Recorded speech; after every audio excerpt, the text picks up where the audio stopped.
As far as the agenda, first is public comment.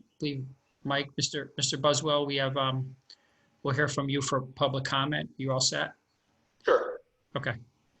So, hi guys, my name is Mike Buswell. I'm the director of Trumbull Travel Baseball. Mike, just name and address for the record. Oh, sure. My address is 94 Gray Rock Road, Trumbull, Connecticut.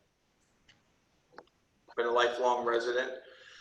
So I direct the Trumbull Travel Baseball program, recently appointed the Trumbull Babe Ruth president position as well, and I also run the Trumbull American Legion program with Mark Windsor and with Kevin Murray. So I am requesting, I'm hopeful that we would be applying and possibly granted Group 3 status from the town of Trumbull. So just to give you a quick little background on us, Trumbull Travel is a 501c nonprofit organization. It's a program designed for Trumbull baseball players only from 8 to 12 years old.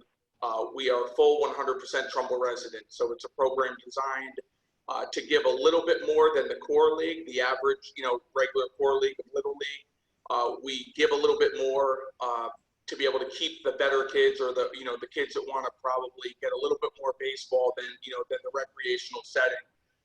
So we created the program a number of years ago, and it's been a success for us right now. We work closely with Trumbull Little League, and the whole goal of the program is to migrate the kids up into Babe Ruth and Trumbull American Legion, and hopefully Trumbull High School. So it's been a pipeline of ours for a number of years now, and I think now it looks like we might possibly be able to fit into the Group 3, which I think financially we can put into our budgets to be able to play games and possibly practice on town fields if approved.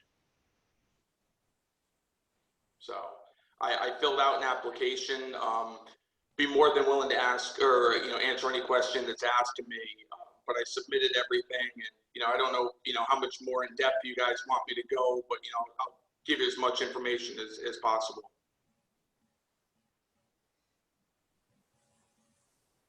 Okay, we did receive, I did anyway, and commissioners were emailed all that information today, the application and your insurance and your 501c3.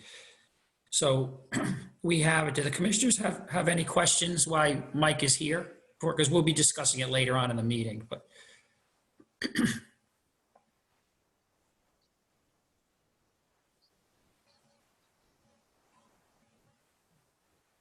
Seems pretty straightforward. Okay. And the only thing that might be helpful to everyone is possibly why now. So it was brought to my attention, somebody just in a conversation was like, hey, are you a nonprofit? I said, yes. Are you a youth organization? Yes. Would you have 100% Trumbull residency? Yes. And they're like, well, why aren't you working with the town? Why aren't the guys playing on the town fields? Why are you using private fields, which is the NIA, ball field complex?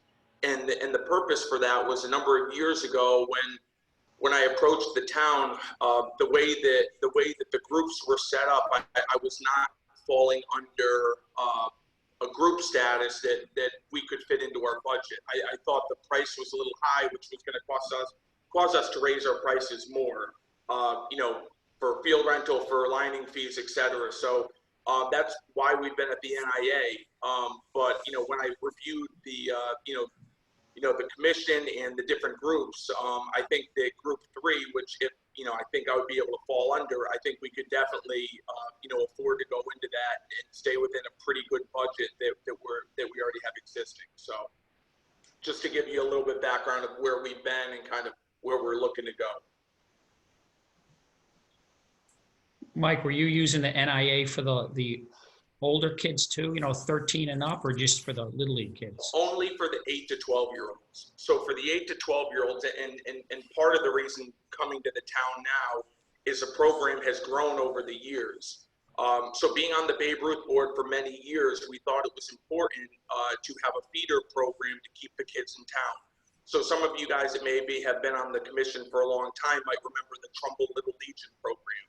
So that was sort of like a pipeline into Legion moving forward. So when the Trumbull Legion, Little Legion guys moved on, their kids aged out, the program was either kind of going to collapse and die away, or we were going to, somebody was going to step up and take control of that. And at the time, being a Babe Ruth board member, I thought it was very important to do that, because if we didn't have that program in place, we would run the risk of losing kids after they age out of Little League. So we wanted to be able to be in front of them and show that we have an offering all the way up to 18 youth. So we've been using the NIA complex, both of those fields there, but as I said before, Kevin, over the years we've grown, and now we have 8 teams between 8 and 12 years old. So trying to fit 8 teams worth on those 2 fields, games and practices, has been a bit challenging.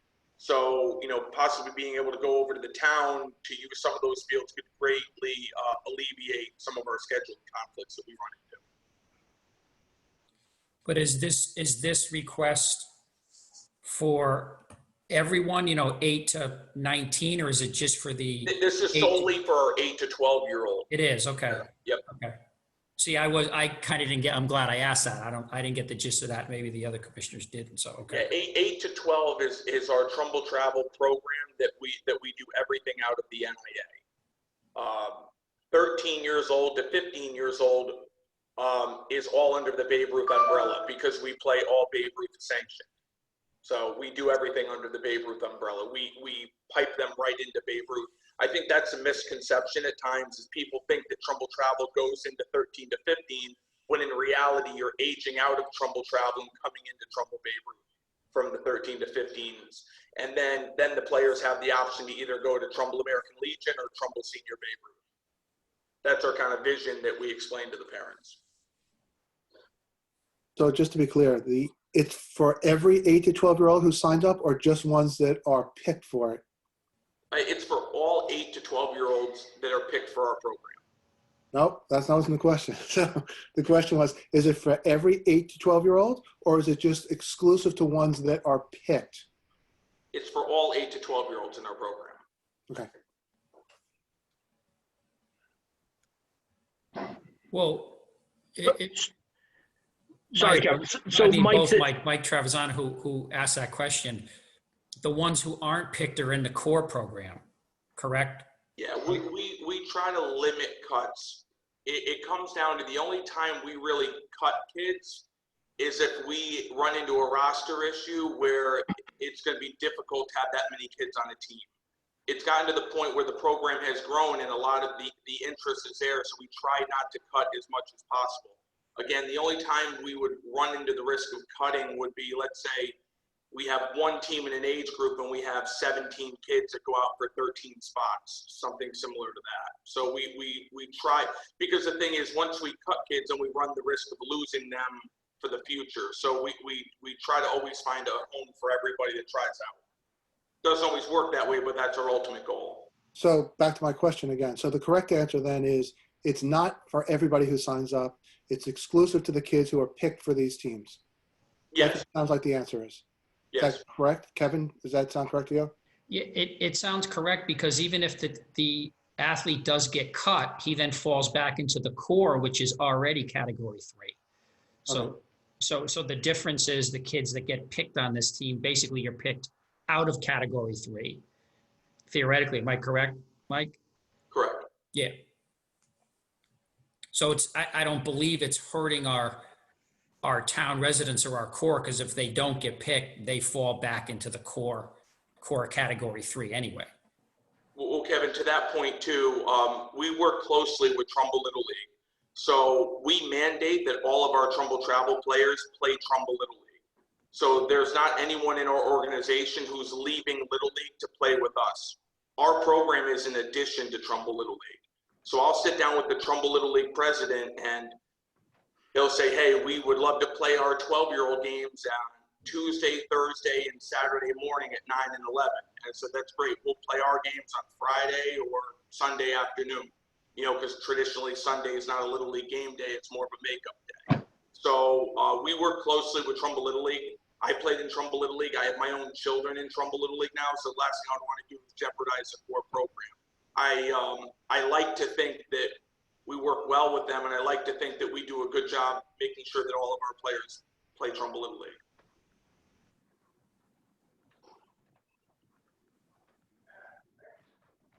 Okay, anyone else have questions? I just have a kind of an ignorant question, but is the travel season the same as the Little League season? Yeah, it runs in parallel. So the travel season for 8 to 12-year-olds would run from April right up until June. And Nancy, like I said, we work with Little League. We end our season right when Trumbull Little League All-Stars begins. So we don't continue in the summer and make kids choose between playing travel ball or playing All-Stars. We normally, I mean, we'll get on the field as quickly as the weather allows us to. Some years that's April 2nd, some years that's April 20th. So, you know, our season can roughly run from, let's say, April 10th to about the first week of June. And then our season winds down, and then they have their all-star tryouts, and, you know, they continue on, you know, either they, you know, they play summer all-stars or they're kind of done until the fall season. Okay. Thanks. Okay, anyone else?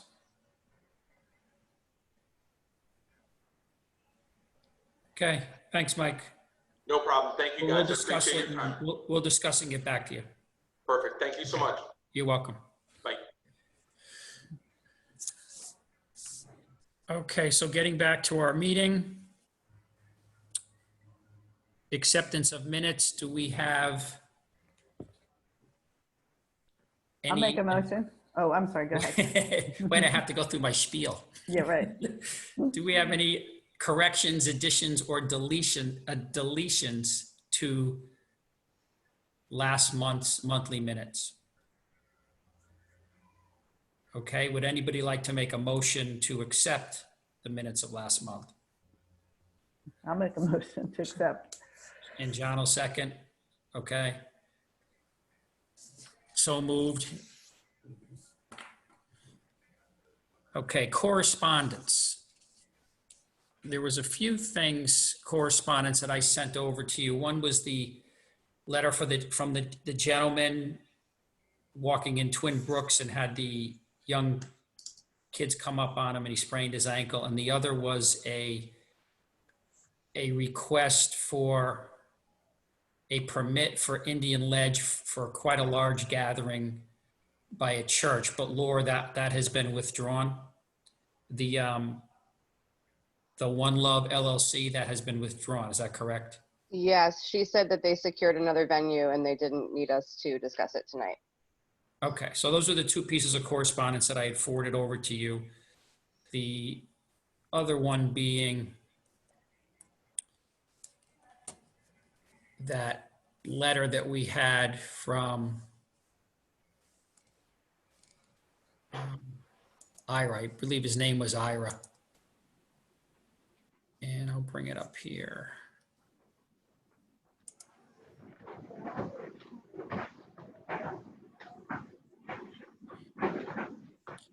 Yeah, does anybody have any ideas? Brian, you had emailed me a tentative idea there on the correspondence. You people, would you like me to read the letter? Are you familiar with the letter? I read it. You read it? Okay. It was a gentleman and his wife were walking on the sidewalk in Twin Brooks, and I guess 3 young kids about 11 years old on mountain bikes came up behind him and abruptly and scared him, and he sprained his ankle as he was falling off the sidewalk. And he, you know, his complaints were that they weren't wearing masks, and that has happened to him other times with the same age children. But he also noted that there were some older bike riders that had also been very courteous on the trails, and, you know, what could we do about it?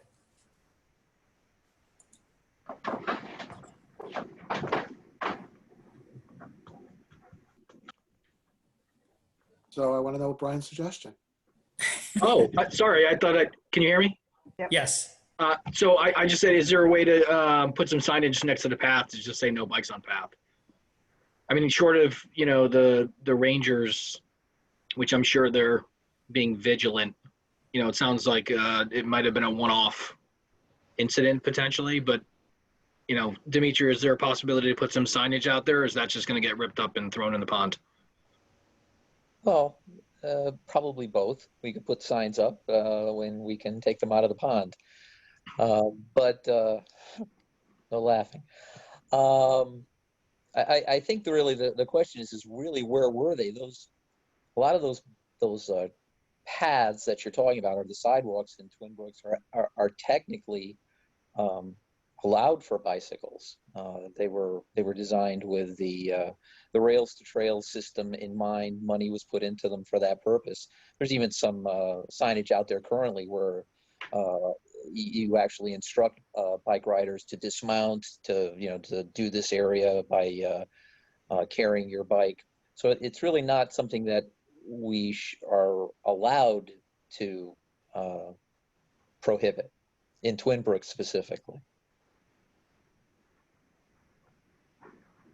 Plus, I was also thinking you may have some parents that say to their kids, yeah, you can ride in Twin Brooks, but I want you off the road. I want you to stay on the sidewalk. So you're not where the cars are too. So you'd hate to limit something like that. Yeah, as I said, there's a very large section of the paved areas which are bike permissible. Not every piece of it. It's not. I don't know where this actually took place, to be honest with you. But there's certainly areas that have been granted them the opportunity to ride a bicycle.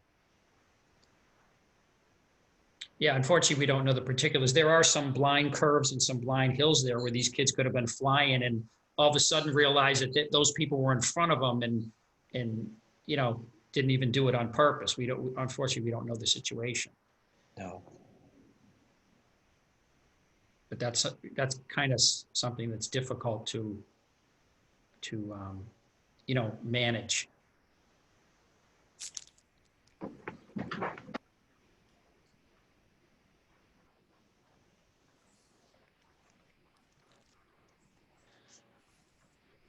Okay, anything else? Any other suggestions on that topic? I just wanted to make sure that we brought it up.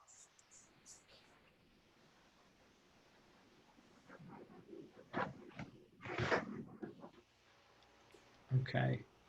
As far as old business, does anybody have anything under old business?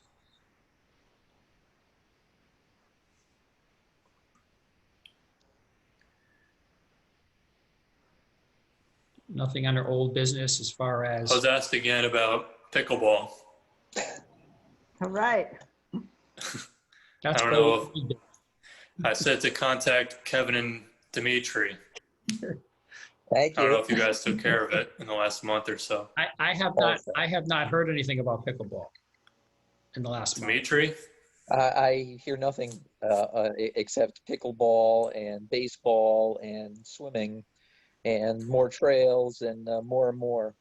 That's all I've been hearing in the last month. We want more, and we want more now. And pickleball is definitely one of them. We have a big uptick in activities in our park system, that is for sure. So we will certainly be bringing it up when we get into the details of our capital presentations. If the commission wishes to enter into any of that, I would suggest voicing that to the administration directly for any development within the park system, specifically pickleball or any other amenities you really want to see improved or expanded upon. But certainly pickleball is top on the list. That's what I figured. You are correct. Yeah. No, I believe the last we left off is we can't do anything until the capital expenditures is approved to resurface the courts, and then we will address it. Is that correct? No, because every one of those expenditures, one leads the other. So hearing your voice, if it's an improvement that the commission wants to stand behind, putting your voice out there before a decision is made, it carries a lot more weight than speaking after the fact. I represent the people that communicate to me, and you even more so. So if you believe that is something that the community should be investing into the park system before or ahead of anything else, let your thoughts be known to the administration, Director of Public Works. I certainly know. That's usually the process. So Dimitri, you're suggesting we do it as individuals, not as a board? No, as a commission. I mean, Okay. if the commission has a consensus to it, of course, but yeah, very often I think the voice of the commission sort of disappears, into the ether, and then it's after the fact. I think certainly in the last year, you've gotten a lot of requests for these types of improvements, whatever they may be. And if the commission believes in them and wants to support them as a commission, before money is allocated one way or another, the commission can officially make their wishes known. Kind of sounds like something John should spearhead. What do you say? Sorry, I didn't hear you. Second that motion. Oh, you can chair the pickleball subcommittee, John. Oh, yeah. Yeah. That Actually, individual will be very happy about that. Trust me. I just started playing a few weeks ago, and I must say our pickleball pales in comparison to some of our neighboring towns. So I'm all for making some upgrades into the Trumbull courts if possible. Mhm. Sounds fun, must say. Well, I think younger people are kind of discovering it a little bit too. It is really fun. You should try it. I've never played. It does sound Yeah. fun. It's sort of like ping pong on a tennis court. Wow. And more people are being introduced to it now because they're playing it in gym class in the elementary schools. Yeah, Mhm. yeah, because it's basically a wiffle ball. Yeah, it's great. It's fun. And Dimitri, as far as indoor winter facilities, they have at the senior center, they have courts. The senior center has one court. It's really not conducive to really the way pickleball generally is played.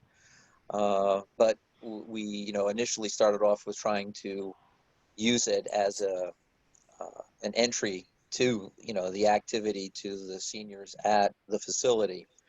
COVID's kind of changed a lot of the way that actually works over there right now. But once we get back to something that's a little more normal, again, if anything, it's going to increase as people start to discover, as Nancy can attest, that they really do enjoy it. And if anything, it's growing all through Fairfield County. So it's a thing for sure. So how does this get on your agenda of things that need to get done? Really, I think the commission probably will go a long way of putting together their thoughts and desires, and write something directly to the administration before capital funding is committed to, as to what you want to see. I mean, in general, I mean, you would be doing banks of courts, not an individual court. All of our tennis courts would be the areas that we would be looking at improvements for any paddle activities. So you would generally be doing like no less than 3 courts. You'd be looking at the hundreds of thousands of dollars at that point. There seems to be more desire currently for people to play at Unity. So if we were looking to specifically address pickleball before any of the other improvements, that would be the one we would start with, or it would be my recommended the one that we started with. And that would basically be renovating 4 courts in total at one time. That would be also tennis as well, but it would be certainly designed so it could be either. If we do any paddle court renovations, it really has to be set up so that we have the versatility of swapping the nets at specific points so that we could accommodate whatever. That's not how they were originally created. So it's a different way of thinking about the utilization of those spaces. But anyway, to answer your question, an official letter or a request from the commission, if that's so be your desire, and to seriously consider funding for renovations of one of our pickle/tennis court areas. So it would basically be additional courts, you think, Dee, or just converting some existing tennis courts to tennis/pickleball courts? So the way that it would work and be most efficient for the town in general is the space, and they're really designed for a full-size tennis court. But you can actually, by creatively placing nets in certain specific areas, you could get 4 or 6 courts in a space that you would generally have 2 or 3. It's just, while you're in the process of renovating them, you would set up replaceable stanchion points within the court surface itself, and you could just, mix and match as needed. But generally, you get many more pickleball courts in the same space that you have a tennis court. Yep. Okay,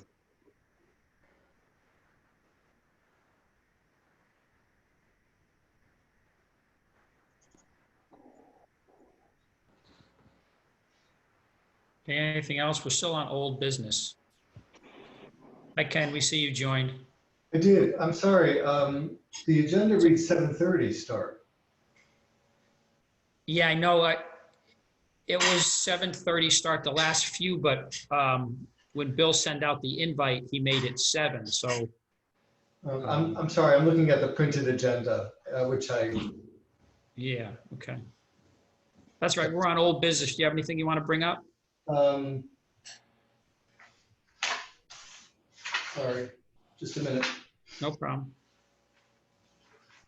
Gee, how about would updates on the Bridgeport Symphony and the comedy night at Indian Ledge fall under old business?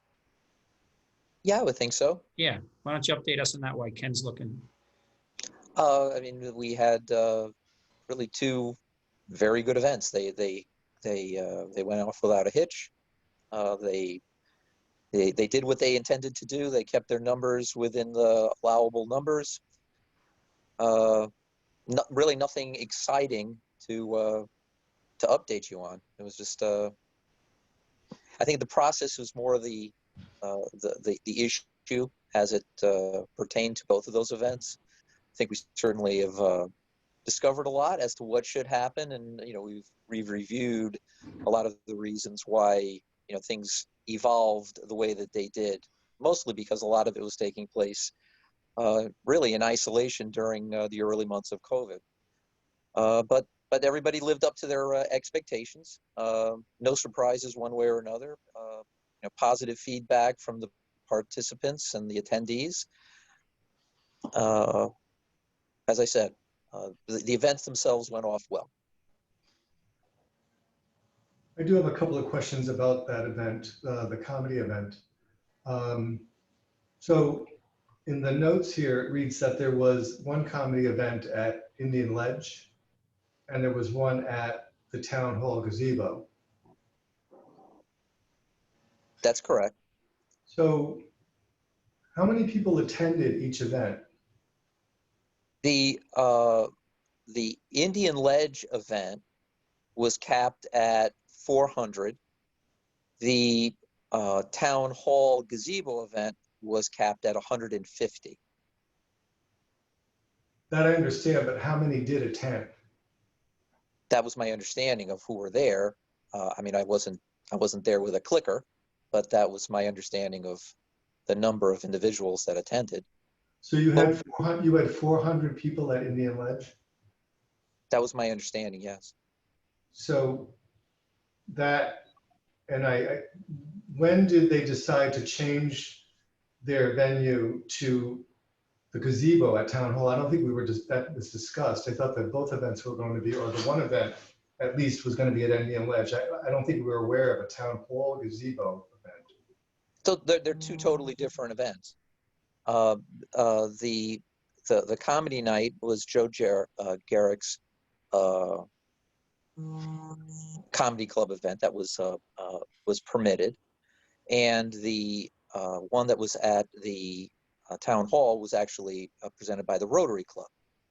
Both were ticketed events, and there was I stand corrected. It was 300 was actually at the comedy club. 400 was the concert. I have them mixed up in my head. 300 at the comedy club at Indian Ledge. It's 150 at the town hall gazebo. Okay. All right, so it was two different, I just read comedy club. So it No, was there were two different events. organization or a different provider for comedy at two different locations. That's right. Two different people, two different locations, both comedy events. Mhm.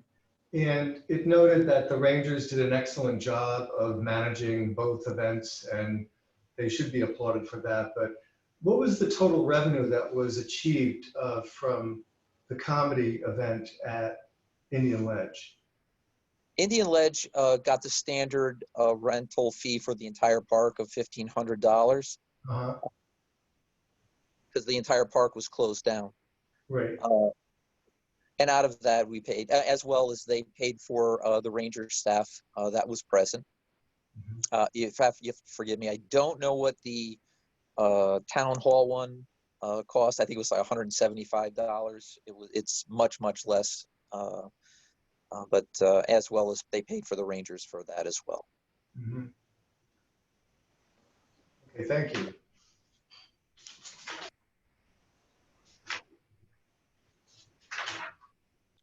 Okay, anything else under old business?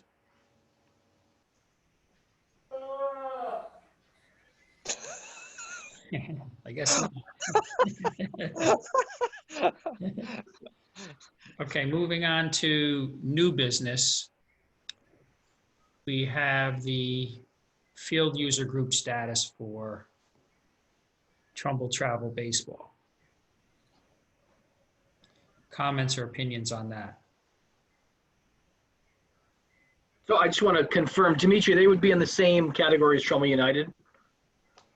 Yeah, they essentially are a group. They're looking for a Group 3 status, and the type of play that they're describing is a sort of all resident AAU travel program.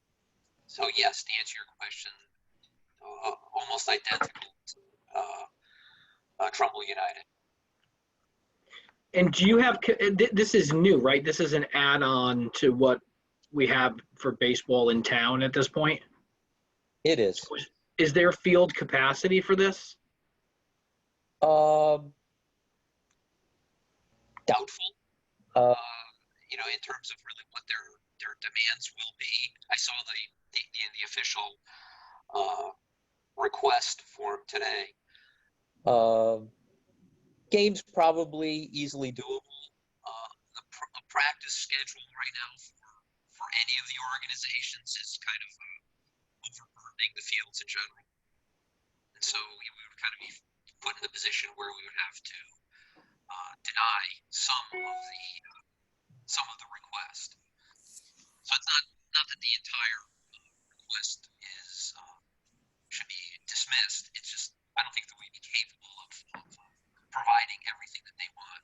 That many teams, that many practices, it's exponential amount of play.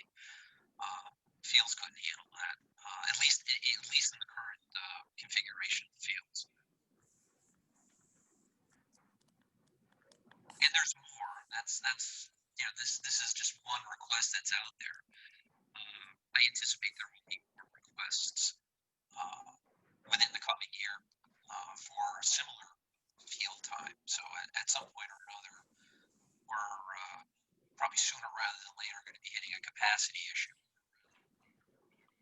So you mentioned there's more teams. So how do we kind of approve one but not the others if we're maxing out a capacity already?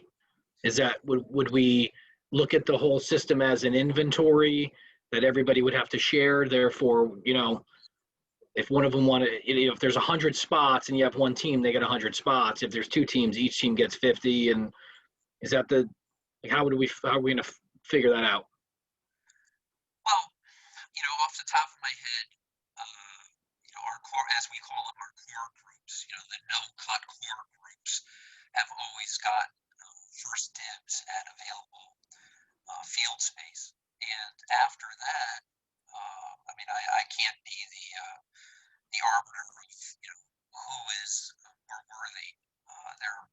just an asset that we have to sell, essentially. It's, the permit costs X number of dollars per hour, and whatever we have after that,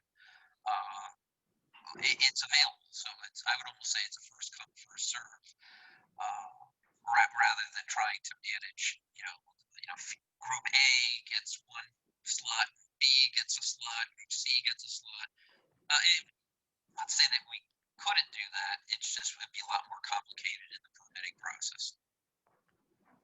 It's easier going with one particular group ahead of another, even if it's who has been here in the system longer, who serves a greater number. But we do get a lot of complaints about that it's disparate, that other groups don't get an opportunity,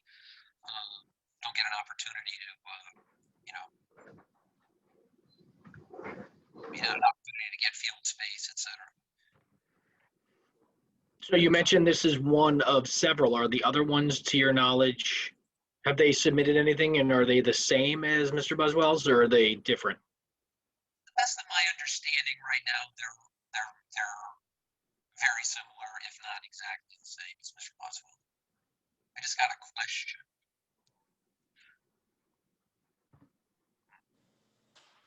Can I jump in? Yeah. So maybe I'm jumping ahead, but to Brian's point, and to yours, I mean, the feasibility or the accessibility of the different fields that are available now, and how we accommodate other new groups in the future, as well as the current teams.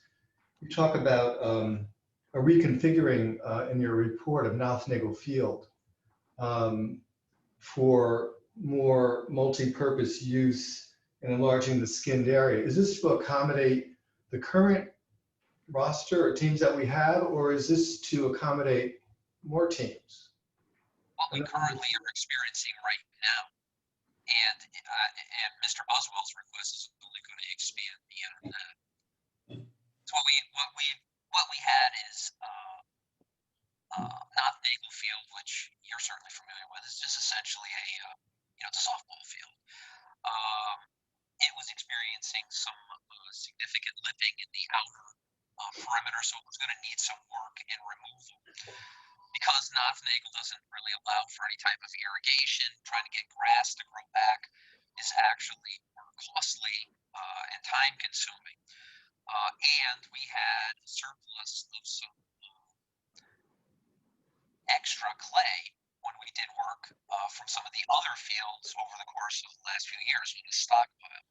So when we did a calculation, it was actually easier for us to enlarge the skinned area using the material we had on hand, and just by moving the bases would allow for Little League can still play on it, softball can still play on it, and some of Babe Ruth's request or Trumbull Travel or whatever could also play on it. But that has no bearing on who gets priority. It's just setting the field up in a manner that gives us more options. So more options mean different types of play there, as you just mentioned, whether it's soccer or baseball or softball. But what about the sewer caps that are in that field out there? Do those need to be relocated or adjusted for safety because of the expansion of the use of the field? People have talked about that in the past, and I'm just wondering, I walked through there and I noticed that, they're right in line of any ball playing if you're going to be out in the field. So is that being considered as part of this this change or this adaptation of the current site? Yes, actually, one absolutely can. I've been in contact with our sewer administrator. It's actually damaged. The one that's like square in center field. Yeah. That one is actually damaged and needs to be repaired. I brought that to their attention, and they're in the process of working that out as soon as they can get his contractor in. He has like 9 that he has to adjust. The one that's further down on the easement line going towards Shelton, that one can't really be adjusted that much but I don't think that that one is as critical as the ones in center field. So we will very likely get that one done for no cost. It needs to be repaired, and in the process, we'll make it disappear. And is that a cost to your department, or is engineering going to cover that? Actually, the WPCA, because it's a damaged manhole, so it would have to be repaired no matter what. So it's on WPCA. Okay, thanks.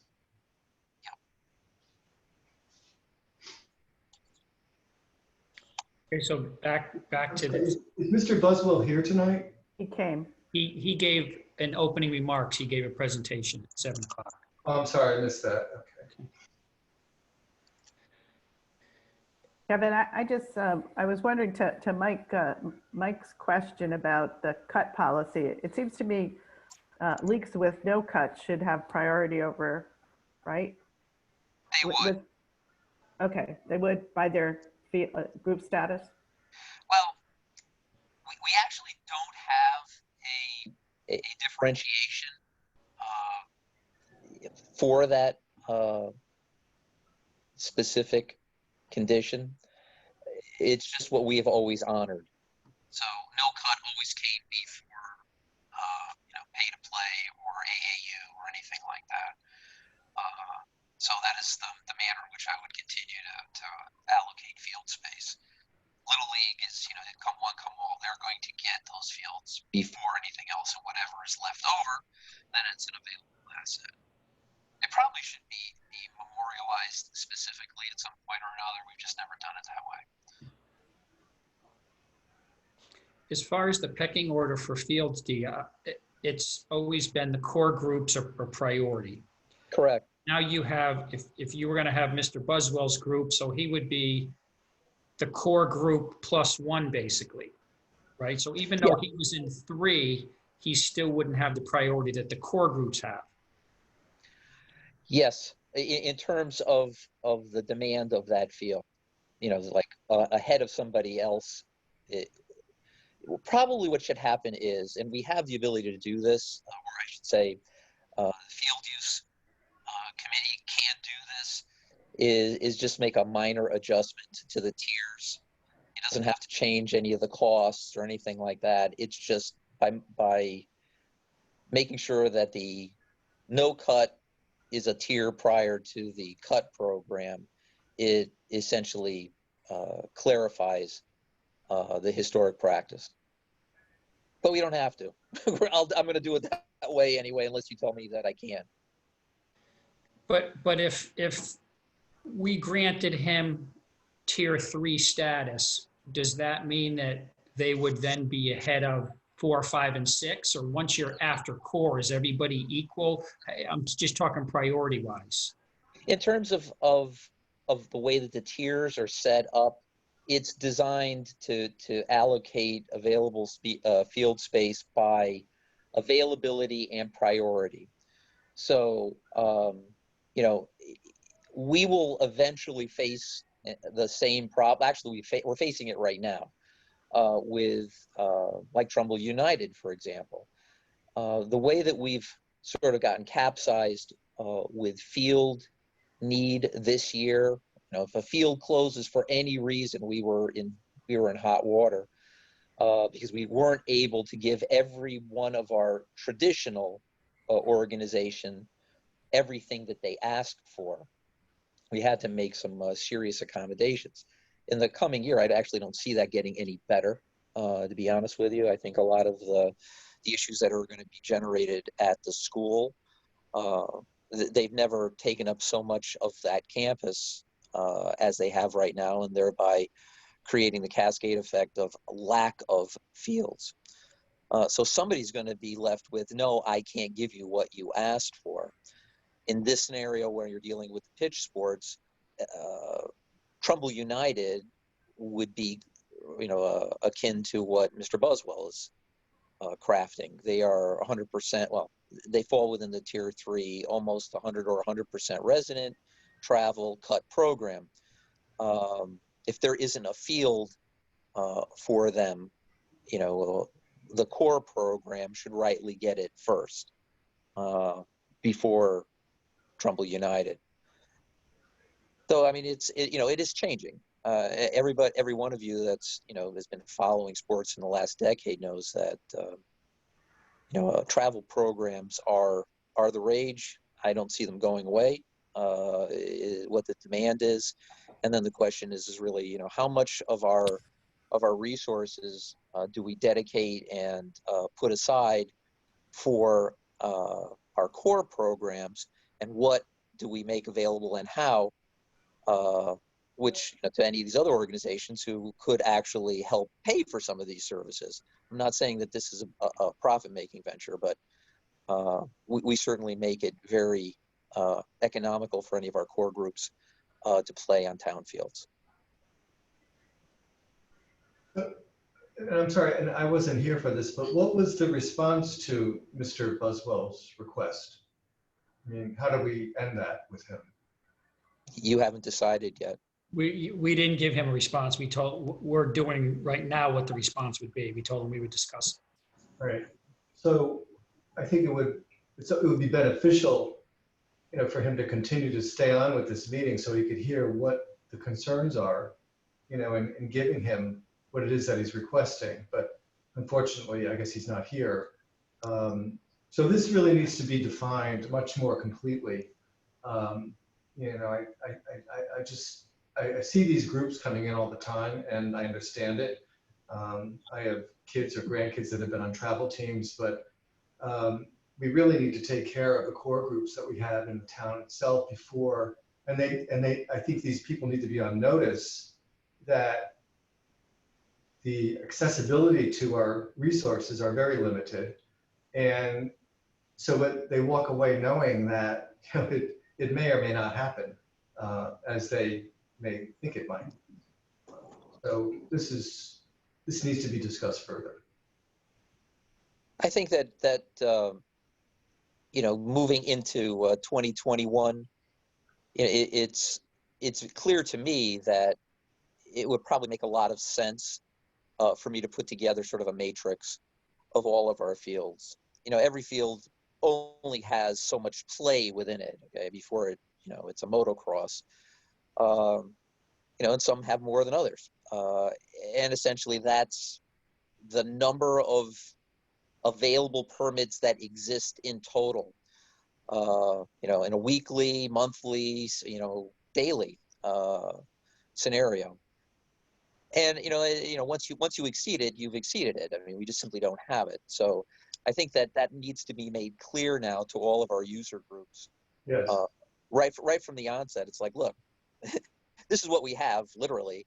I don't have any more. I can get cute with Nothnagel, but it's not like I can pull a field out of my pocket that can have exponentially greater play at the drop of a hat. It just doesn't exist. Some things, minor adjustments are possible, miracles are not. And after that, the one thing that is somewhat comforting is that a travel team, or whether 100% Trumbull resident or not, certainly can play their games somewhere else. But most likely they're going to run into the same problems for practice or trying to go anyplace else. They're dependent, or the expansion or their ability to expand their programs is ultimately dependent upon what the town can provide to them, and obviously at the most economical rate, to sustain their program as well as any other. Once we hit that ceiling, it has nothing to do with personality or program. It's just what's available. It doesn't, you're right. But at the same token, the person that's the director of this particular travel team or elite team, they do play in other locations. They play in other communities, and that works. But what happens is the parents are paying a lot of money for the kids to be on these teams, and with that, they expect practice. So then what happens is we're taking the pressure from the coaches or the directors because we're not providing the practice that the parents want.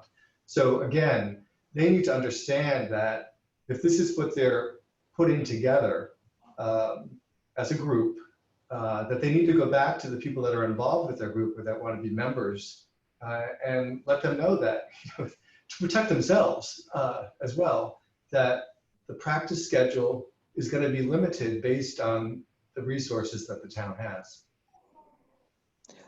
That I believe is my burden, no question. Again, you can't, as they say, get blood from a stone. It just doesn't exist. We'll do what we can, but we can't do the impossible.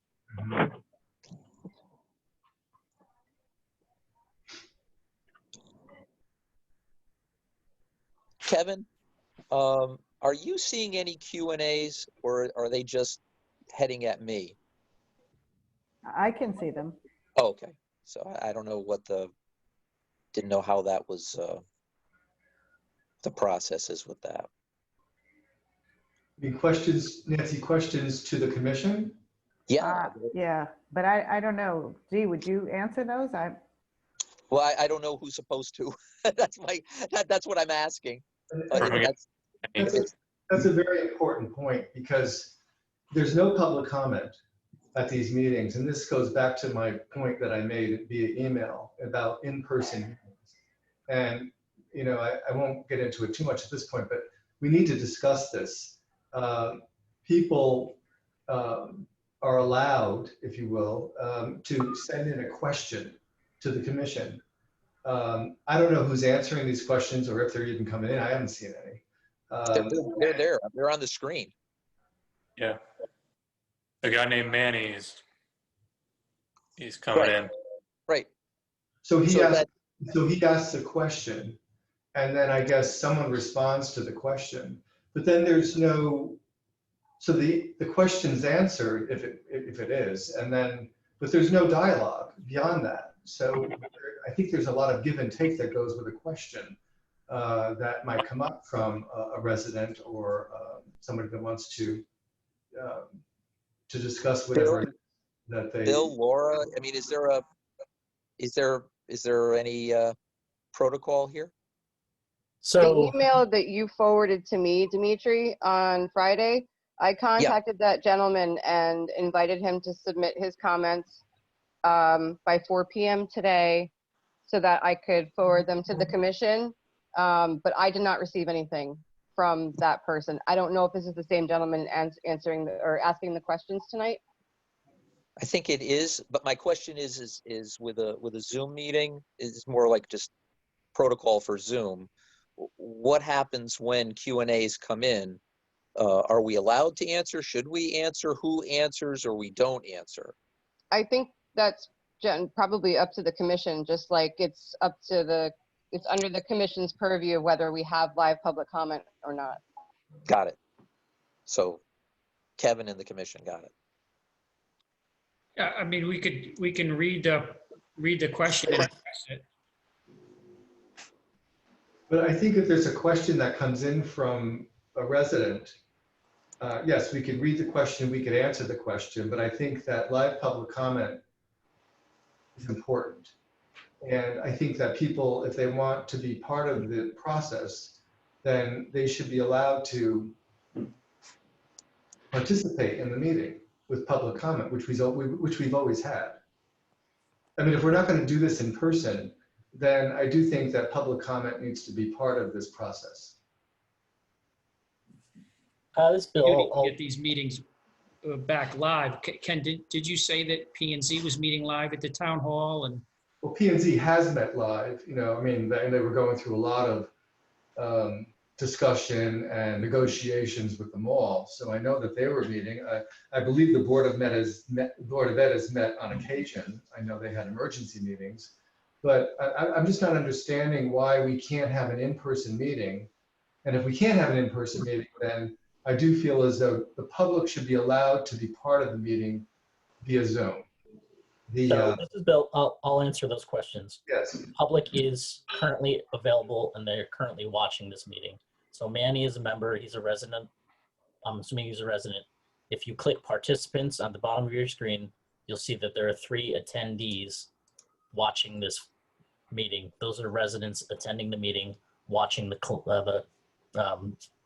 the comments and deliberation of the commission. Most commissions have a period in their agenda for public comment, which you did earlier at the beginning of this meeting. You've closed public comment at that time, so it's up to you now whether or not you'd like to address any comments during the meeting. I guess you can see the Q&A questions if you hit the Q&A button at the bottom of your screen. Bill, I think that public comment, are you referring to Mr. Buswell?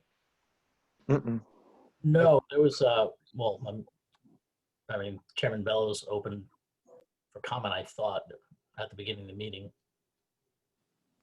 I might be wrong. Yes, in the beginning, we opened for public comment, then we closed public comment to go into the meeting session. So if we were going to go back to public comment, we would have to have someone make a motion to open back up for public comment. Well, if you opened up public comment and there is no public comment that's allowed, you have a question that you can ask of the commission, but it states that there's no public comment at the meeting. So I would make a motion to continue or to restart public comment at our next meeting and any meeting thereafter. You can have public comment during this meeting. So what other boards and commissions have done, Town Council, Board of Finance, is that they'll ask members of the public. So members of the public can raise their hand, which Manny has done, to request permission to speak. At that time, during the piece of public comment, I, as the administrator and Trumbull Community Television, we can bring that person into the meeting just as you're speaking now. They can have their video showing and they can speak to you just like they're up at the microphone during a live in-person meeting. And then when public, the discussion is over, we can move them back to the attendee to allow the commission to resume their business. Well, that's good, but our site needs to be changed because it does indicate there will be no live public comment session. So we need to change that if we're going to have public comment so that the public knows they can participate. All right, I'm not aware of any of that. So. All we have to do is put it on the next meeting agenda that there will be live public comment. That would be great, Laura. Could be, and that is, if that's what the commission would like me to do, then that's what I'll do. Well, I had been previously instructed to not hold live public comment, but ask people to submit their comments and questions. Yeah, that's fine. I mean, I'm not making the decision. I'm certainly making the suggestion and the motion to bring it back, and it's up to the commission to decide whether or not they want to do that. Mm-hmm. Well, I think it's important to bring it back because we're here for the public, but we should also stipulate that it's, before the meeting, can't be in the meeting and stop and then back to public comment. We need to get it how we've done it live is hear public comment in the beginning of the meeting. Yes. Mm-hmm. Do people agree with that?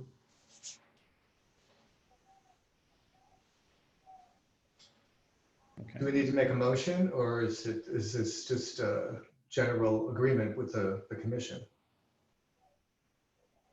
Why don't you go ahead and make a motion just so we have it on record? Well, I would like to make a motion to reinstate public comment at the Trumbull Parks and Recreation Commission. Starting tonight or starting next week? Next month. Yeah, and I think it's too late now, I would think, but for next month, so that people are aware, and when the agenda goes out, they will read that there is public comment.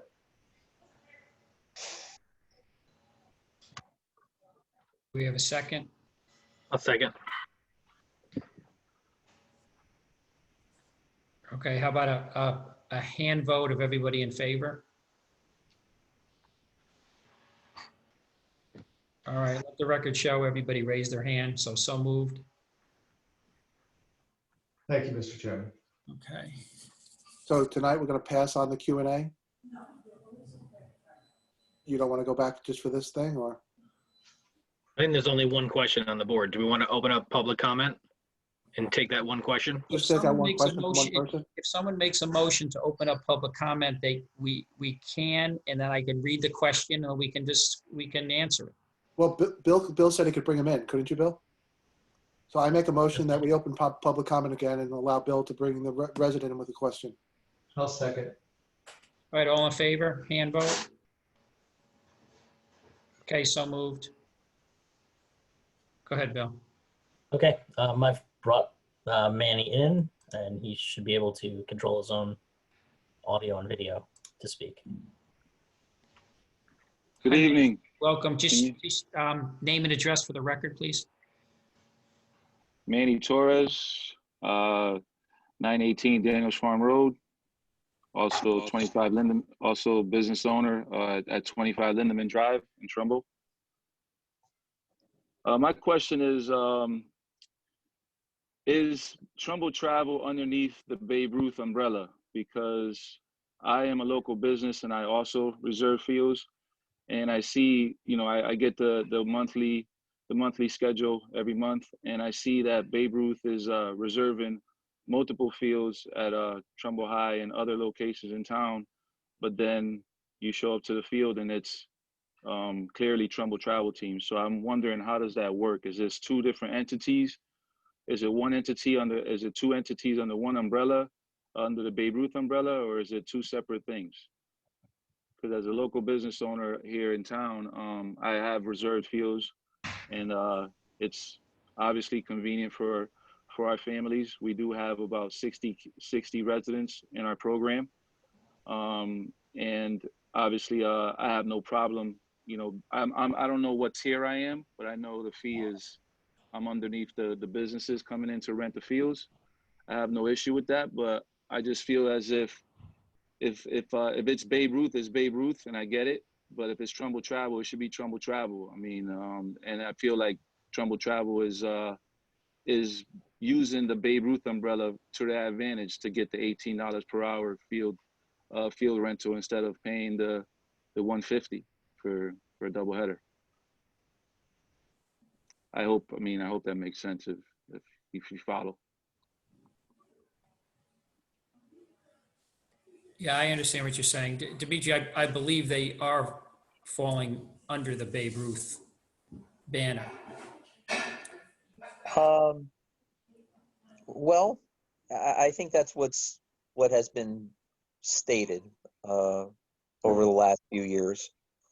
I myself am a little confused as to what the difference is between Trumbull Travel program proper, sometimes scheduling under the Babe Ruth umbrella. I also know that Babe Ruth historically has said that they embrace Trumbull Travel essentially as part of Trumbull Babe Ruth, and that's been allowed as precedent. I think it's a little confusing. It sometimes creates a little tension out there with other participants.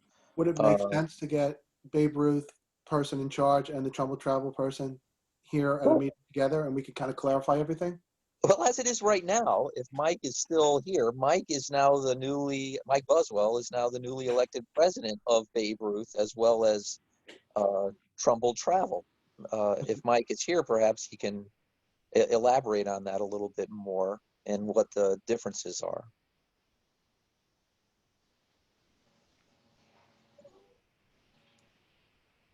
Yeah, can you guys hear me? Yes. Sure.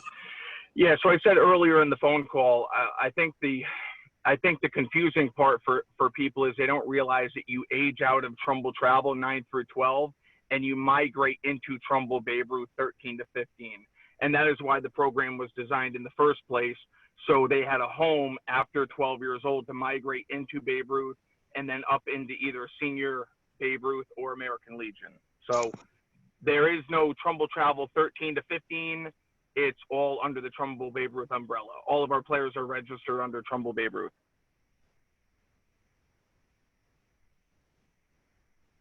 Hopefully that clarifies it.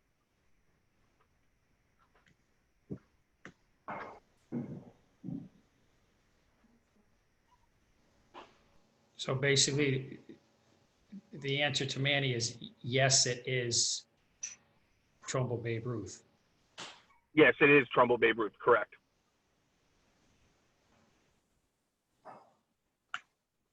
So it's basically just an age thing? That's the difference?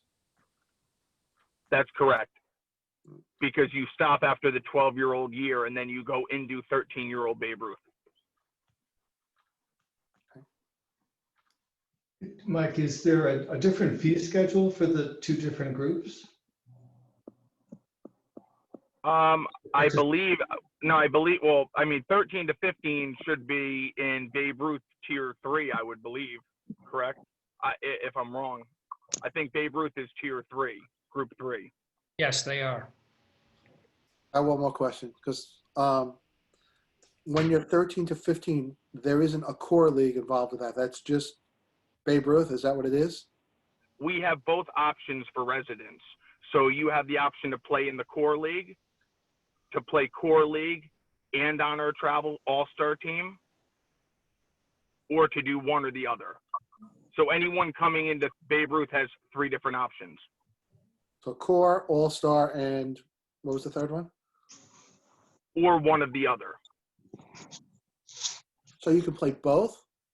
Or Correct. one? Correct. And Trumbull Travel, you can play core or Trumbull Travel, and you have to be selected to play on Trumbull Travel. For what age group? So Trumbull Travel, you said, is from 8 to 12.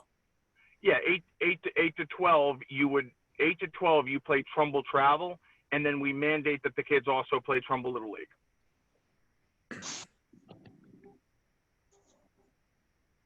Well, So it says here, again, those are selected children. They're not stuck in the Little League. They'll play both.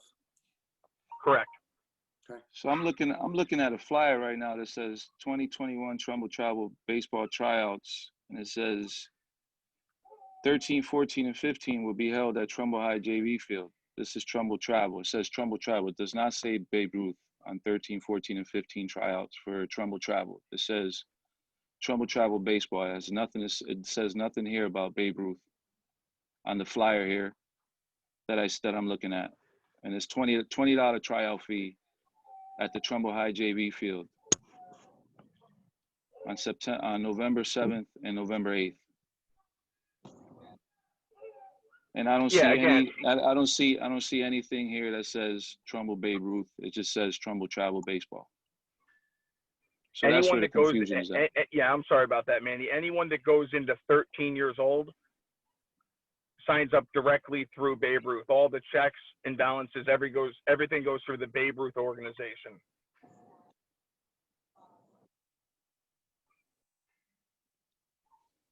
Who do they pay for that? What is the registration fee for that? Well, Ken, are you talking about the core league or the travel all-star portion of it? I'm talking about both. What do you pay for core and what do you pay for travel? Core league is probably around $300 yearly. Sometimes we go a little higher, a little lower, depending on, trying to bring more families in. Sometimes we'll lower that a little bit. And the travel all-star portion of it is anywhere from $1,300 to $1,500.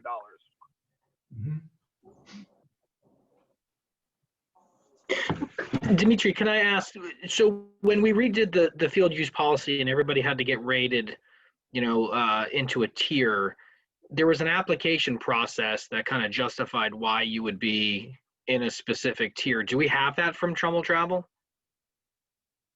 Not specifically for Trumbull Travel, because Trumbull Travel has sort of lived within Babe Ruth as an entity within an entity. So they were viewed as Babe Ruth for all intent and purpose. But it sounds like they're not. It sounds like it's a different tier of Babe Ruth. I understand historically it's been under that umbrella, but is that? And the all-star also, wouldn't that be separate as well? Again, having to sit down with all of the moving pieces around what's happening right now, I'd have to recuse myself from giving you an absolute answer. However, I think that what Mike is attempting to do here is to say Trumbull Travel is Trumbull Travel for some of what it's doing for sure. and wants to do it the right way by becoming a tier 3. I think that's what started this proposal. It's sort of dissecting into the relationship between Trumbull Travel and Babe Ruth, and where it fits within and what covers what is where it gets confusing. Yeah, Dimitri, what we do is 13 to 15 years old, our Babe Ruth All-Star team, right? If you guys can imagine baseball, you normally would pick your All-Star team towards the end of the season, but because of all the different options are out there now for kids to play baseball, we actually pick our All-Star team at the beginning of the season. So our All-Star team for 13, 14, and 15 is our travel team. So we will put those teams in a league. We'll play some tournaments, but all of our 13, 14, and 15-year-old travel teams are our Babe Ruth All-Star teams. They're Babe Ruth sanctioned. We play in the Babe Ruth district, states, and regionals. We advance through Babe Ruth tournament play. But we have to be able to give those kids a little bit more than the core league, or they'll leave our program to go play on an outside pay-to-play travel team. So that's kind of what sparked us doing this in the first place in the 13 to 15-year-old age group. So a kid could play the entire season in core, and with maybe the hope of being on an all-star team, but you've already chosen the all-star team at the beginning of the season? I don't understand that. That is correct, Ken, but we also keep our rosters open. So if anybody wants to join and participate in All-Stars and we have room available, we will always add kids. So we have kids that maybe can't commit at the beginning of the season, or they don't know enough about it. We always have roster spots available where people can always join. So the Babe Ruth All-Star team pays $1,500 to be on the team? Yeah, whatever our fee is in that given year. So when they try out in November, a 13, 14, and 15, they're technically trying out for a Babe Ruth All-Star team at the same time as Trumbull Travel? They are trying out for our Babe Ruth travel team, which is also our All-Star team. So it's a Trumbull Travel team though as well, right? It's a Trumbull Babe Ruth travel team. So okay. Manny? I think we're going back and forth over wording, which can be misleading. I think I'm a little bit confused here. I think if we had this all laid out, it looks like you have 4 teams going on. You have a core from 8 to 12 and a core from 13 to 15. Then you have a travel from 8 to 12 and an all-star from 13 to 15. Is that correct? That is correct. Okay, so there are 4 things that we're looking at here. And I think you're asking tonight, only's discussion was about the 8 to 12-year-old Trumbull Travel. Nothing about the Babe Ruth All-Star 13 to 15. Yeah, Is nothing that right about also? that. That's correct. Okay.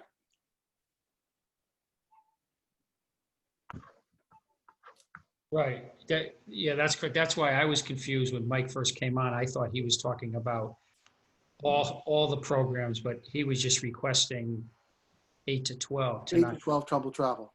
Yeah. from Trumbull Correct. Travel. That's where the confusion is. Right. Okay. Dimitri, hearing all this, would it make sense to try to reconvene the field use committee to maybe come up with a solution or even another category to slot these teams in if they don't fit the categories that are already here?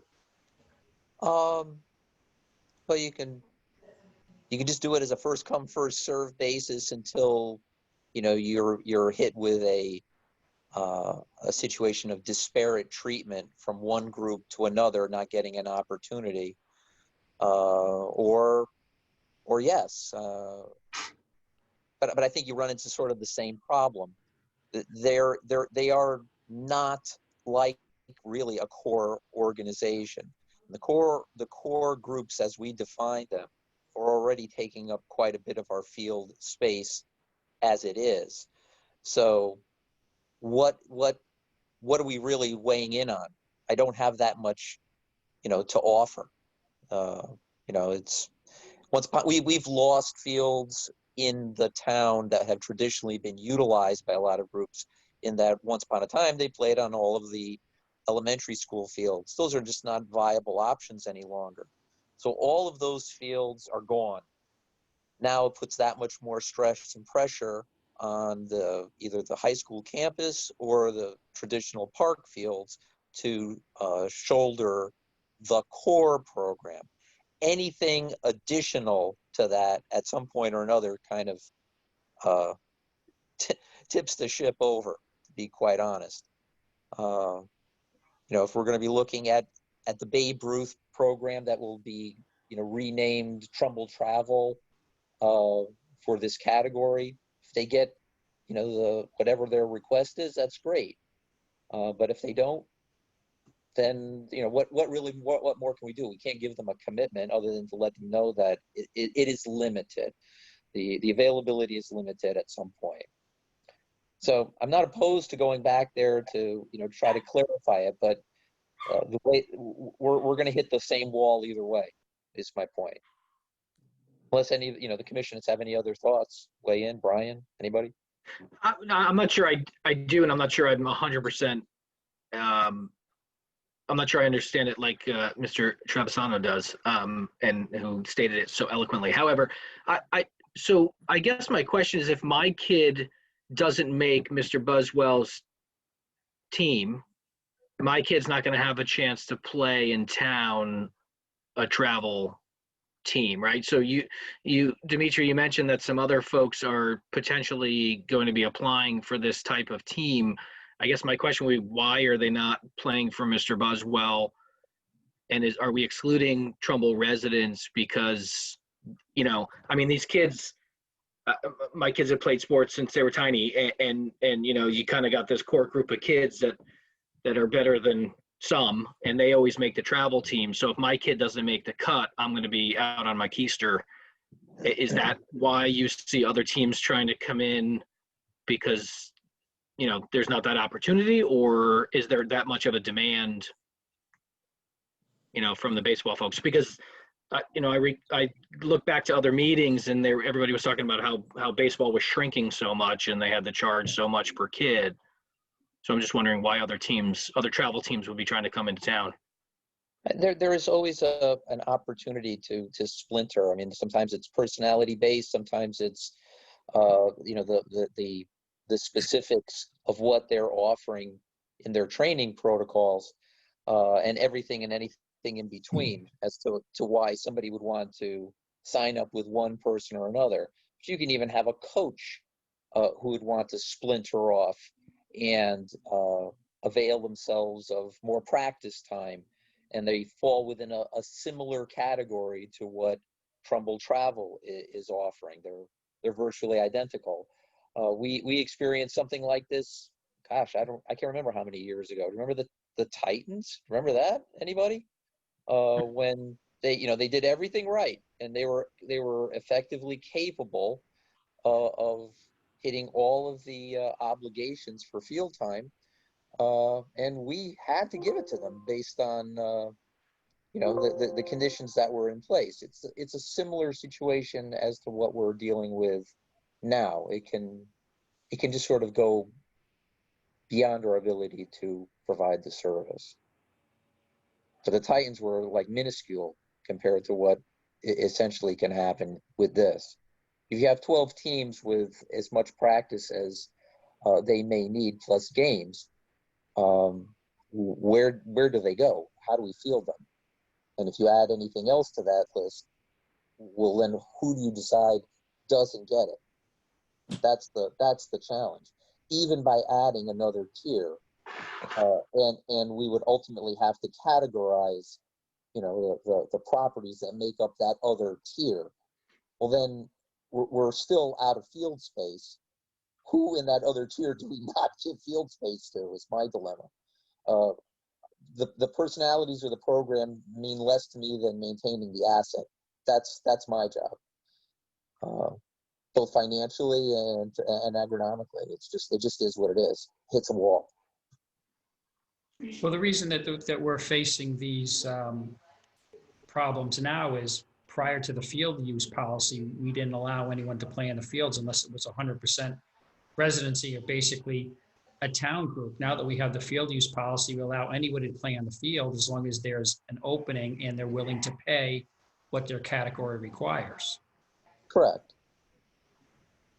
It would just seem fair if this team, if the league more or less is slotted 100 slots, and if they stay as tier 3 altogether, then here are your 100 slots. Figure out where you want your all-stars, your travel, your core, your little league core to play, and that's just kind of up to you at that point, as opposed to saying, "Well, we got to give you more slots then too." But how do you determine?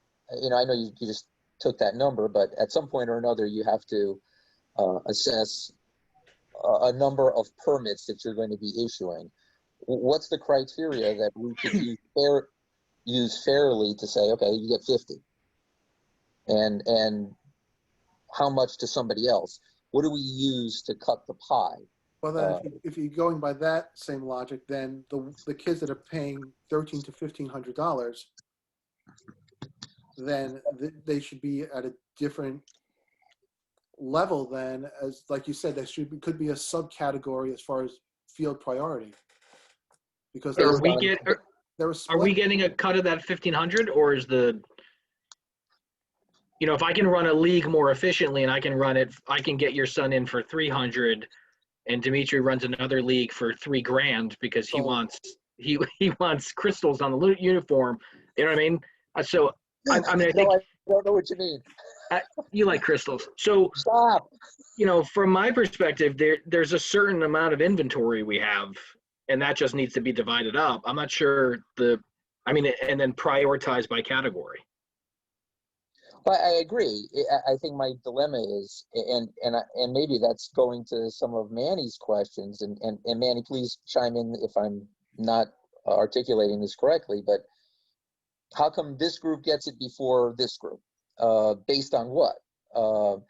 I think Mike made it very clear up front that, it was financially beneficial if he gets this group of Trumbull Travel categorized as a tier 3. It would be financially beneficial to the organization, and would be able to keep their rates lower and more consistent for their participants. That's logical. If NIA is costing him potentially more money, or if he had to go somewhere else for field time, he'd be foolish not to pursue the most economical, useful field space available. And this may be a hole in our system in the way that we categorized it. For me, I think Brian's completely correct. I think we just need to identify asset management. What's the magic number? But then I think we would need some guidance as to say, well, we're going to give everything we have to this group first, and then this group second, and then whatever's left over, hey, pay the fee for whatever is left. But I don't know if we're there. This is new territory than where we crafted the field use policy. We're going on to year 3. 3 years ago, this wasn't quite the same. Dimitri, could I comment? Okay. Anybody's talking about, I don't care. Yeah, sorry about that. So Dimitri, to maybe hopefully clarify this too, the reason why our costs are $1,300 to $1,500 to play on our travel all-star team is because we need to provide services that our competitors are providing, and we need to do that at a fraction of the cost. So I would say within Trumbull, there's about, I would probably say 5 to 6 travel organizations within 10 to 15 minutes, and Trumbull has good athletes, and those programs want the Trumbull players. So they're going to offer, anywhere from $2,500 to $3,500 a player to be able to play in more games, more tournaments, more training, just more than the average, core organization can provide. I think what we've tried to maintain over the years is keep our program in a very strict operating budget to be able to provide those Trumbull kids with the same type of experience that they would get from other travel organizations, but at a completely operating budget cost.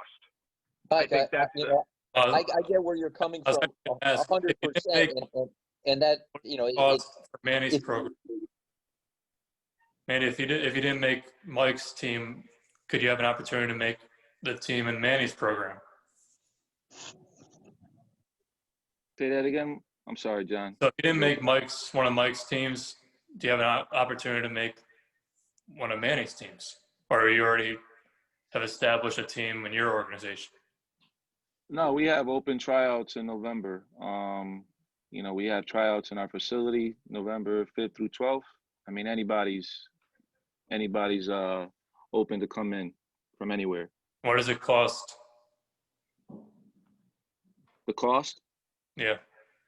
The cost for Technique Tigers for a kid 11 to 18U is $27.50, and 9 to 10U is $17.50. Okay. So it actually costs more. So does Yeah, the cost matter?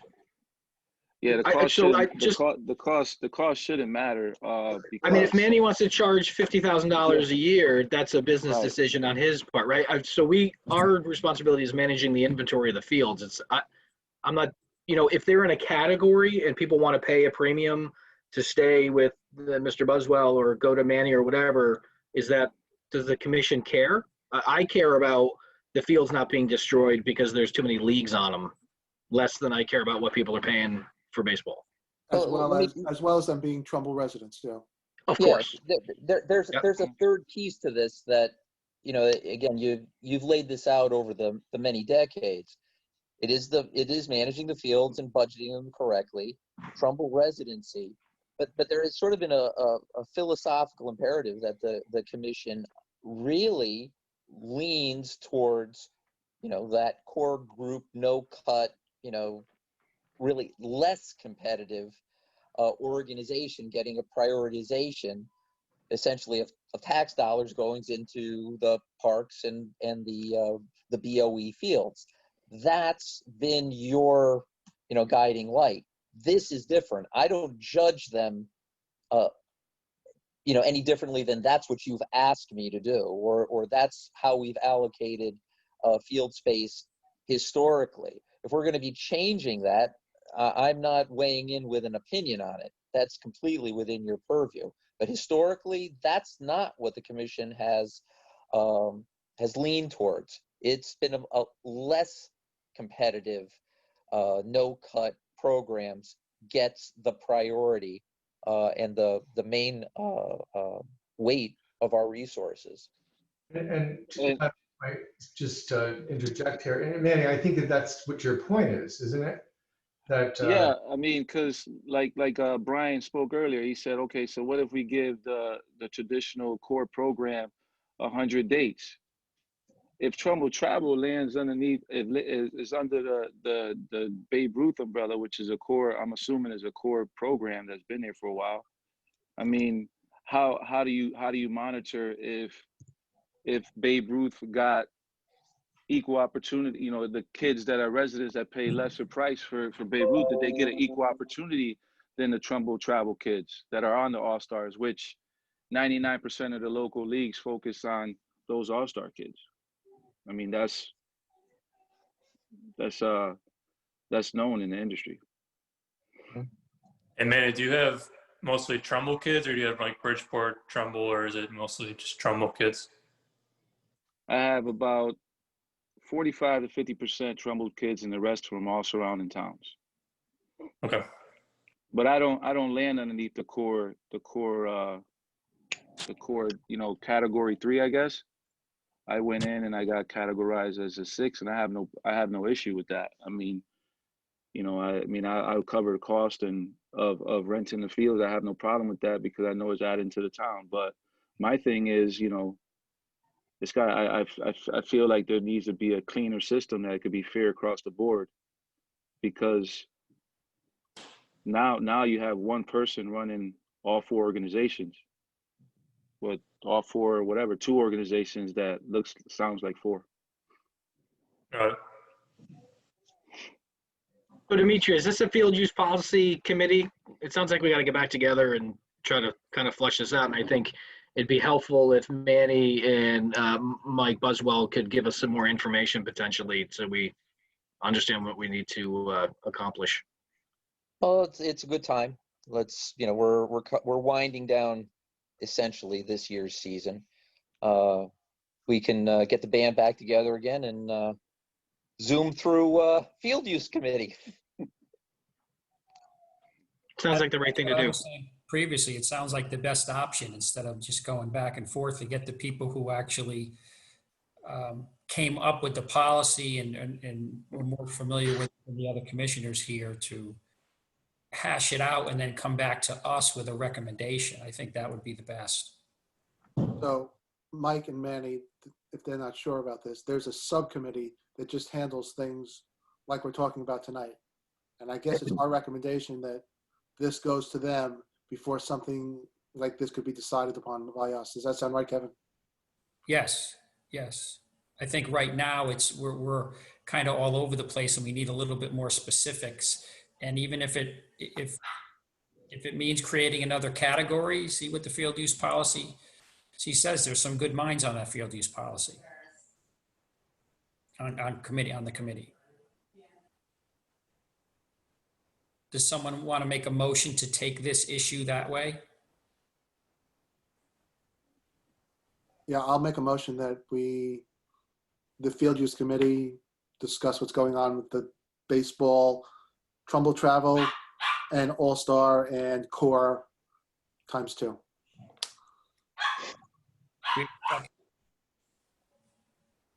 I'll second. Okay, Ken seconded. All in favor? Give me a hand vote. Okay, let the record show it's unanimous. Okay, so moved. So we will commission, place it back to the field use committee and, await their recommendation. Fortunately, we're, as early in the process as we can be. So hopefully we can get this solved before next season. Oh, yeah.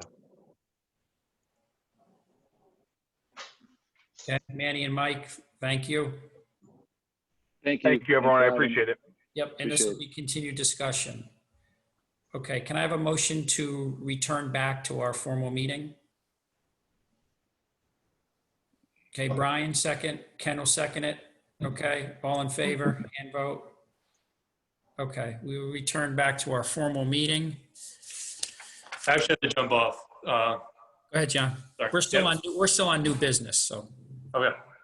Have a good night, guys.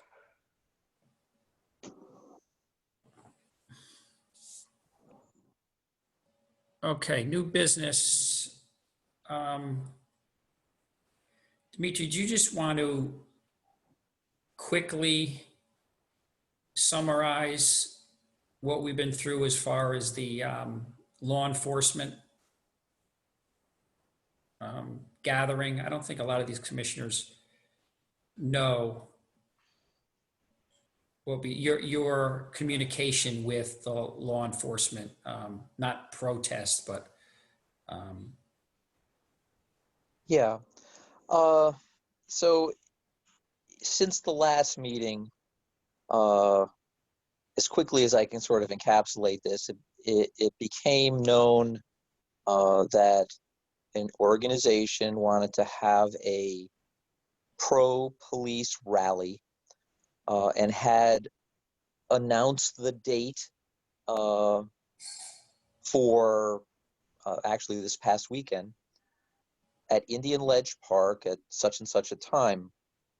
The organizers had communicated with Trumbull Police, which has sort of been what has been the process for a lot of individuals who have had rallies or protests or whatever this year.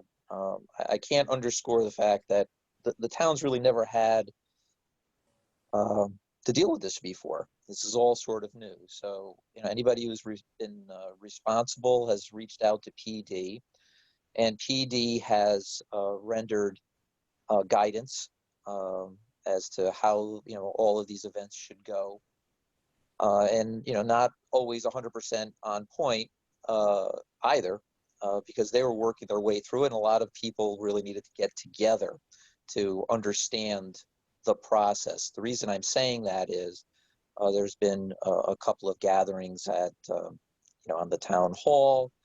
The Parks and Rec were not involved initially before that event actually took place, whereas we permit everything. We permit all the space in town so that there is no conflict from one event to another. You could have a small gathering of a wedding ceremony, and you could have an Easter egg hunt on the same day if you didn't actually have somebody managing the time. So that being said, some assumptions have been made across the board by a lot of different folks early on. And I think this past weekend was no different, that this individual had set it up, had advertised it, had spoken to PD. PD did direct, in this instance, the organizers our way, and we did speak with them. We tried to encourage them to move the event to another time or potentially another location, but it was really already too late by their assessment to make any changes to the event. And so we thought it was best, or I will say that I recommended that we clear the way so that there wouldn't be any conflict or potential conflict on town property. So we did have another activity scheduled at Indian Ledge. We reached out to them. We told them that their event had to be canceled and moved. We worked hand in hand with Trumbull PD to make sure that they were aware of the park and the ways that it's managed. Our Trumbull Rangers were involved with assisting the event through. The event went without incident this past weekend, and well, I'm going to just say we're past that. To move forward, I think it's actually very important that the commission, the town, Trumbull PD, put together a comprehensive plan for events such as we've never had before. Protests, rallies, mass gatherings, and what the process needs to be, and the protocols, and if there is any pushback, if an event isn't adhering to that, that has to be discussed as well. So it's new territory, folks. I'm sorry, was this sponsored by the police department? No, it was not. So why were they approached? I believe, I can only say I believe that every rally and protest thus far, the organizers have actually gone to the police department asking for guidance or informing them that that something was taking place. So that's how they went. That's how the police were involved. It was really, they didn't know that anybody else actually needed to be involved. So far, everybody goes to the police. So it went before the police department or the police commission? No, the police department. I believe that they had actually ended up speaking to Chief Lombardo in all the instances, but most certainly in this last one. So because I think this goes back to the same point that we tried to make 2 meetings ago, whereby other commissions or departments in the town need to understand that they need to come to the Parks Commission if they want to have an event within the park system. And granted, yes, we do need to have a certain set of guidelines for this type of gathering, rally, protest, whatever it is. But so what happens is the police department is contacted. They send the request to you, I guess, at that point. Well, sometimes they just didn't do it at all. In some instances, this instance they did, and I tried, to look at it within context. It's like, well, I'm not here to obstruct a public gathering, assembly, freedom of speech, or otherwise, and to try to fit that into the system that we currently have. But there isn't a perfect slot for such a thing. We've never done it before. Somebody wants to have an event, they rent the park. Somebody wants to have a game, they get a permit. There's a fee that's associated, or if it's under a certain number of people, there is no fee. There are rules in place for organized events throughout the parks and throughout the town that we manage. But there isn't one actually for protests, rallies, etc. So when I was faced with this, I actually went to the extreme and looked up, ACLU guidelines to see what could conceivably happen. And there are some rules there, but they're not necessarily our rules. They're just some rules that are applied under certain circumstances. We don't have anything that's an absolute, so we're all kind of playing it by ear, and I think we have been for the last 6-7 months. I don't think there was any ill will, intent, or otherwise with any of the events, but the process is lacking clarity for the participants and how the town wants them to run.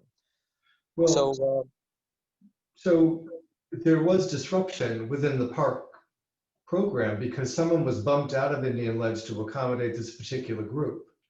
That is true. So who was that was bumped in order to accommodate this rally or this gathering? It was a soccer game. And how were they accommodated? I'm sure they wanted to play somewhere else.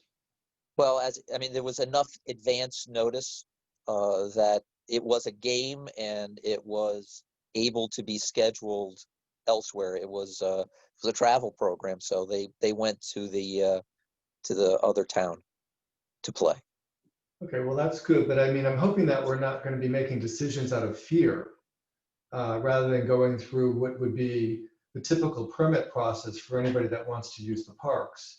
Rallies are rallies, and there are assemblies, but you still need permits. No one's saying that you can't have them, but you do need a permit process because of the liability that's associated with it. You need to manage the rangers, police may need to be there, et cetera, et cetera. It's no different than a comedy club, let's say, coming to Indian Ledge with 400 people. I agree. So can I ask a question? It sounds like you tried to do that. It sounds like you tried to go through the permit process and this person refused and said, I'm going to have my rally when I want to have it. Is that true? They were adamant that they were going to have, they had no ability to change, or there was no willingness to change the date. It was set. And so what I did was I issued a permit so that it was at least their event. It was in their name. As I said, I think they handled everything very well as far as the actual event. It was the process getting there that was really problematic. So I issued them a permit so that there wasn't going to be something else happening. So that was my first and most, relevant concern. I wanted the safety of the people in the park. The police department were made aware. They certainly were aware from the onset. What if there was a counter protest? Somebody who didn't want to participate with the friendly, positive event that they wanted. It sounds like you did the right thing to protect the town, to protect the property, and make people responsible. Yeah, but I wasn't happy with my performance. Yeah, but you had to make somebody responsible for it. So. Right. No, I agree. Dimitri, you did what you needed to do at the moment, but at the same time, it was still granting a special exception, if you will, to another organization. Yes, and I'm uncomfortable with that. Right. Right. This was a that's what difficult, I this think was that a as a difficult commission, call. I think as a commission, that's what we're uncomfortable with, because we went through this once before. And what it does is it gives credence to other groups that may want to come in and do the same thing. There needs to be some further understanding with these groups, so we can make the right decisions, and you don't have the responsibility of making a decision that you may be uncomfortable with. Well, in this case, Ken, Dimitri did make that decision on his own. This I was, know he did. I'm saying he shouldn't have to be in that position. no, you're right. But in this case, we actually had a meeting with the first selectman, the police chief, 3 town attorneys. We had a meeting to discuss what we were going to do about this, because I was fearful of this setting precedent now. Anybody who wants to use the park without getting a permit can say, well, we're going to have a rally or a protest and circumvent the whole permit process. So that's one of our biggest quandaries. And then we came up to protect everyone to have Dimitri issue that permit. So at least we had someone's name on there and some responsibility. And then, we're still at the place now where, what do we do about this? They tasked us with coming up with a policy so this doesn't happen, but we already have a policy for renting the park and a permit policy. And that's the simple answer to anybody that's requesting a permit. Yeah, but there's no, we're not able to enforce it. So I mean, if I say I'm going to have a pro unicorn rally at Indian Ledge on Saturday, and Dimitri, I don't really care if there's other stuff there, you can't stop me. What's the recourse? Right. I mean, it doesn't sound like we can do anything. No, you're right. Nothing we can do about it, especially if the police are saying, "Oh, you got to go do a policy." Right. That's troubling. Point. That's the whole point, Brian. And that's why we had this meeting. We don't have any punitive power as a commission. And I said that then turns into a law enforcement issue, not a parks commission issue. So if Brian's having his unicorn rally and I show up to have my wiffle ball tournament, there could be a big problem there. Sure. Yes. Because our responsibility is to you and your wiffle ball tournament. Yes. So, under most circumstances, I would believe that communication is ultimately the greatest tool. I really do think that town has, wandered, unknowingly, as many other communities have, into territories they've never had to actually manage like this.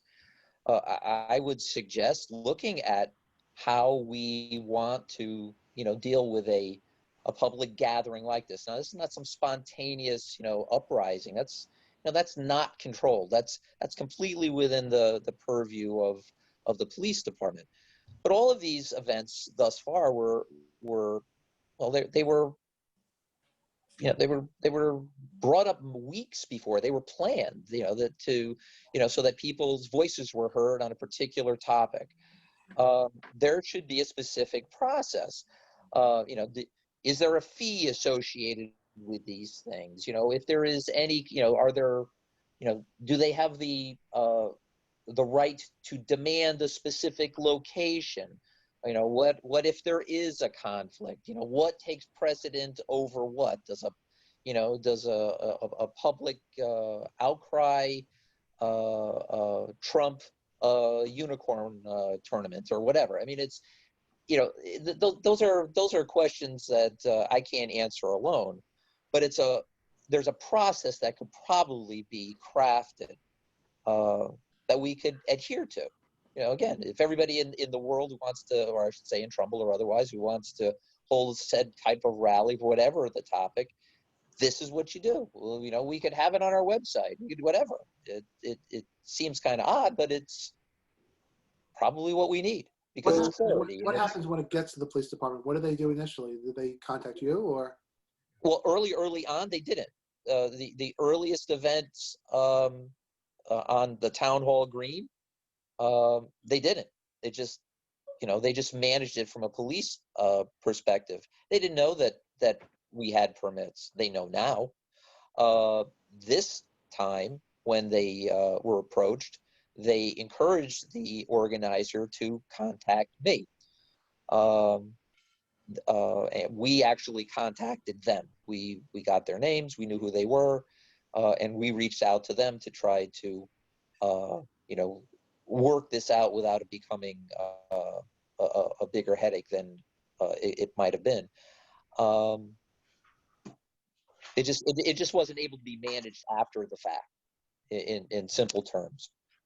So I think it's important that the commission actually determine. And again, there's not every part of the town you have oversight over. It just, a lot of it just gets funneled through our department. But in so much as how it would affect anything on parkland or under the auspices of the commission, you should have a set of guiding principles on how it works. And it might be just modifications of the current permit process, but there are definitely things that are lacking within it as it stands today. Well, I will say that I think we do have a process. Again, I don't want to repeat myself again. We do have a process. And what I'm concerned about is just in the last couple of months, we've had a group that wanted to have a private entertainment with the comedy club at Indian Ledge. They circumvented the process. We have the Bridgeport Symphony that no one knew about, and they didn't go through the proper channels. I heard it was a very nice event. That's great. I'm all for culture as much as it can be in this town. And in fact, there wasn't even that much advertising about it for town residents. And now we have this rally, that happened. And I think this all goes back to, let's say, participation by the public with the commission, whereby, again, we didn't have any public comment recently. I think that curtailed a lot of discussion with the public as to how they go through the process. So now we have public comment. That's a good thing. They can make their presentation, to the organism, to the commission, and then we can decide as a group and ask the questions that we need to ask before these decisions are thrown upon you. And the liability that you would actually incur with making that decision. Well, Ken, I agree, but I still think that there more should be incorporated. How do you? I'm not really understanding what needs to be incorporated beyond a permit, beyond an application, beyond asking to be on the agenda, so that discussion by the commission can then help both sides understand what's being requested. I mean, sure. Well, for example, what if it was a rally? So a rally, by definition, doesn't necessarily have a limit. You don't know the number of people involved or in any given space. So that was one of the the most important questions. So that alone means your entire facility might or rightly should be considered to be closed down to anything else. It's not like a simple permit where somebody's taking out a pavilion rental. It could be 1,000 people. It could be 2,000 people. It could be anything. I understand. And with that, I mean, again, we want to protect the resources that we have in the town. So let's just say 1,000 people show up to a rally. I mean, how are we protected in terms of the fields? What if the fields are damaged? What if the kids can't play on the fields later on? Or the residents can't use the facilities because of what was agreed to by allowing the rally? The rally, I'm not saying there shouldn't be a rally. I'm not saying that there shouldn't be people that should assemble. What we need to understand is what it is rather than what it could be. I agree. But what do you do? What would you do, just hypothetically? So it's a gathering of unknown amounts that could have any type of an effect.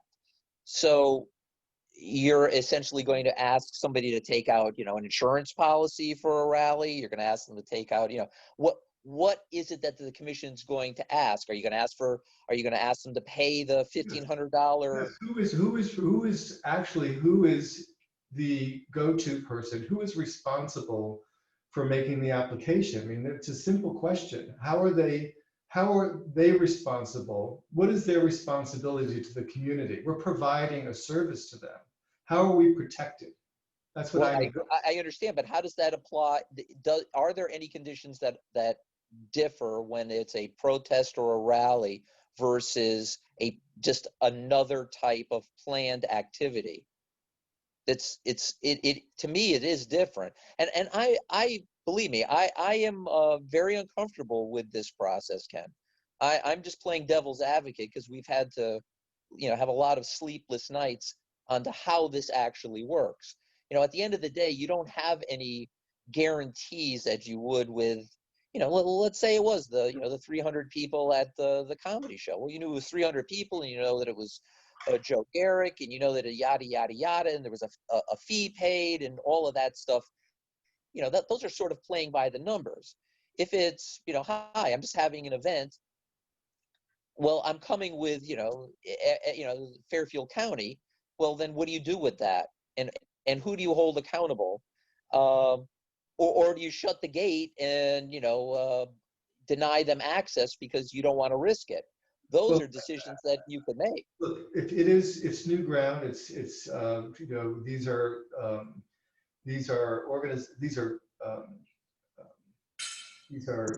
events that we have not dealt with before. I think we need to maybe have a discussion with perhaps some other communities and ask how they're dealing with it.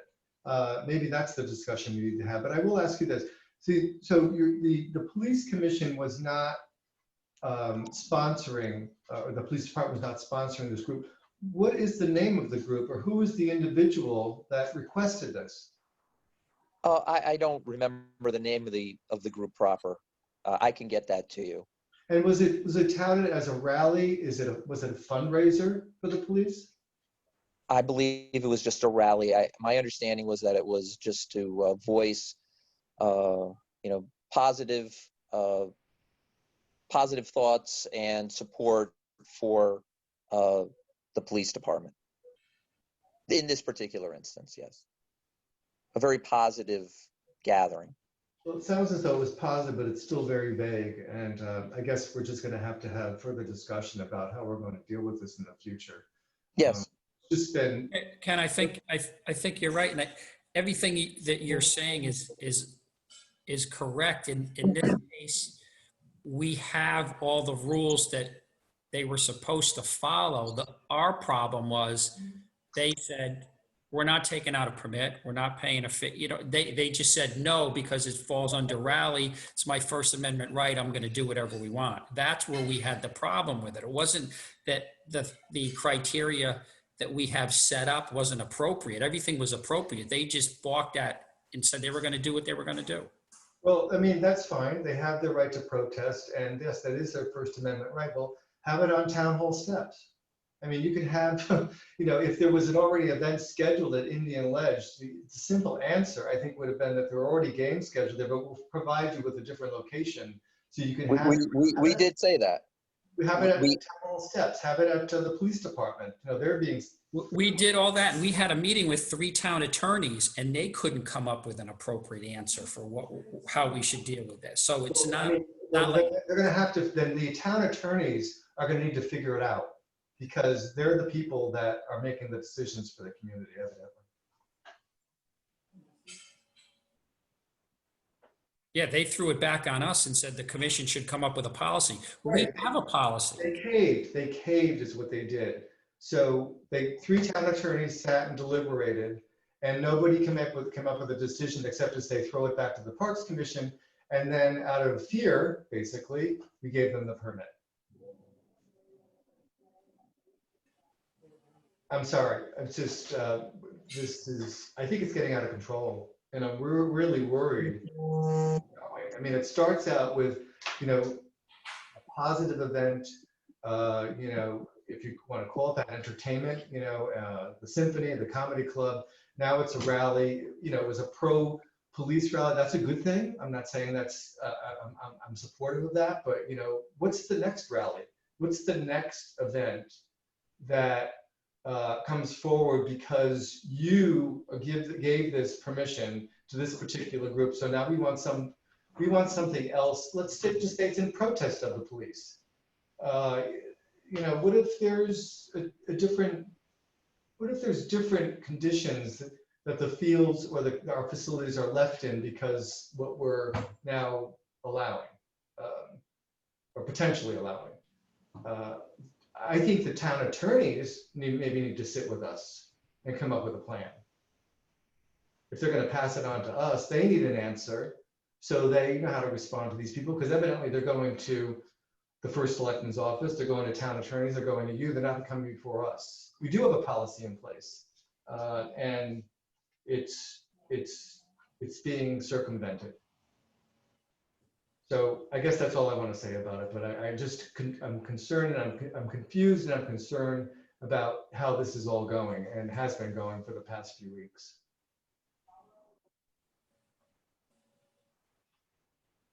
Yeah, just to add, I think there's a stark contrast between a spontaneous gathering of people who want to protest something or have a rally versus somebody who is selling T-shirts and creating Facebook posts about, I'm going to have a rally in the park and there's nothing the town can do about it. That just seems a little bit troubling. Right, they advertise this, they plan for this weeks in advance. I mean, how come we didn't know about it? All right, Vicky, did you want to jump in on this? Thanks, Kevin. I appreciate it. So I just have to come on and join this conversation. I don't really like when a reference is made that town attorneys caved. You know, I think that's unfair. They're not here to represent themselves. So, you know, I agree with you, Ken. This was a situation that was difficult. We didn't know about it. The only reason we found out about it was through Facebook. Nobody alerted us. Although the person who organized the event went to the police first, and the police told that person that they needed to contact the Parks and Rec department. And the person, I guess, refused because they didn't. So we were dealing with somebody who did not want to cooperate with us at all. So I think that if you want to continue your conversations, which you should about this, because you know, this obviously has been a very unusual year. I mean, let's face it, between the pandemic and the election, we've had you know, rallies, protests, whatever, that I've never seen in Trumbull in the 30 years that I've lived here. And I would expect that more than likely, at least I would hope, that once things maybe return to normal, so will our lives, and we won't be dealing with issues like this, but no one knows. So I would think that it might be a good idea for you to have one of the town attorneys or two of the town attorneys or all three town attorneys come to one of your meeting and talk about this. I agree. Right? Because I'm not answering for them. I'm not an attorney. We rely on their opinion. This was a situation that nobody, you know, we just were not aware of it. And what do you do when you don't know? You know, it just, it finally came to our attention and we took action once it came to our attention. So that's how this one happened to proceed. But I think it's a good idea to have, as I said, to have the attorneys in one of your meetings and discuss this, discuss your policy, and see what you can, you know, work out with them and question them at your meeting. Thank you, Vicki, and I would appreciate your support with that, you know, and recommending that one of the town attorneys meet at our next meeting to discuss this particular issue. That's absolutely fine. The town attorneys are always available to any board or commission to be consulted with. So please feel free to do so, and I'll alert them to the fact that you're interested in having them at a meeting. Thank you.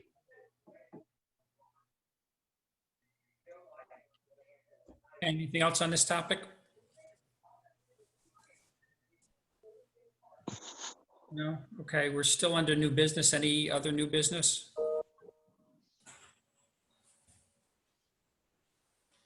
Okay, if there's no other new business, that puts us into the superintendent's report, which you all have a copy of. Is there anything that you would like to ask the superintendent, or D, anything you want to expound upon, any different from what you've written in your report? Kevin, I do have a question with regard to the recreation report, and it relates to the operational agreement with the Board of Ed union and the maintenance of the Hillcrest pool. It's noted here that that it looks like the Park and Recreation Department is going to take the responsibility of that maintenance now. We've been actually overseeing the the daily operation of Hillcrest Pool for close to 2 years now already. They were having difficulty in just keeping the pool balanced, operational. I was brought in to assist in that process, and well, it's never stopped.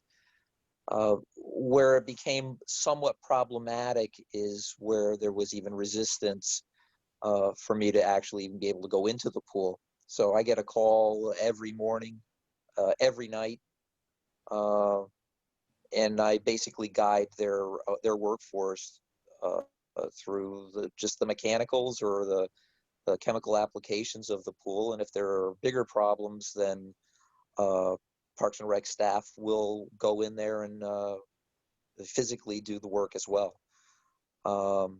Hillcrest Pool is, as you know, a town asset. It's a budgeted amenity from the town side, even though it exists within the Board of Education Hillcrest facility. We pay for a custodian entirely. That was always at our disposal to do various operations with the pool, just keeping it running. As the pool has gotten further and further in a state of decline, it has been beyond their ability to keep it operational. And well, it has been made very clear that by whatever means necessary, until something else is done, we should try whatever we can to keep Hillcrest running. So that's why we're doing what we're doing. This arrangement essentially gets the obstacles out of, literally calling a custodian and saying, may I come into come in and to do this work, or I need you to do the X, Y, and Z, and that, they would or would not necessarily do it. This is an arrangement that memorializes that we are managing the pool and you are essentially doing the work for us, and there are no more encumbrant obstacles in that process. So where does the expense fall in terms of your department? Are you being compensated from the Board of Ed because they're budgeted for the pool, aren't they? Well, not exactly. As I said, it is a weird financial arrangement, whereas actually the Board of Education bills the town for for the custodians, for chemicals, for whatever. They bill the town directly, or they have done that in the past. So the town's already paying for it. None of that material is coming out of our specific line item, but the town is already paying for it and continues to do so. Well, they're paying for custodial, aren't they? We're paying for custodial. We actually pay for 2,080 hours of custodial services annually. And what about repairs? Whose responsibility are the repairs of the pool? You talk about critical repairs in the coming months. Is that the Board of Ed's responsibility, or is that Park and Recreation Department responsibility? Who takes it? Will fall upon the town anyway, as it did before. So if there was a failure before, the Board of Education would then bill the town for that at the end of the year. Now we're just in full control of the repair from the beginning. It's just a different way of channeling the funds. The town still pays for it either way. It's just done with a little more professional focus than it was before, or when the custodians were just managing it themselves. 20 years ago, we had a custodian that actually ran the pool, who was capable of running the pool. That changed over a period of time as well as the pool falling into a greater and greater state of decay. So So you'll it's- have more of a designated staff from your department managing and overseeing Correct. and repairing as needed. Correct. And with that, there's no expense to your department. No. All right, that's very helpful. Thank you. Okay, any other questions for the superintendent?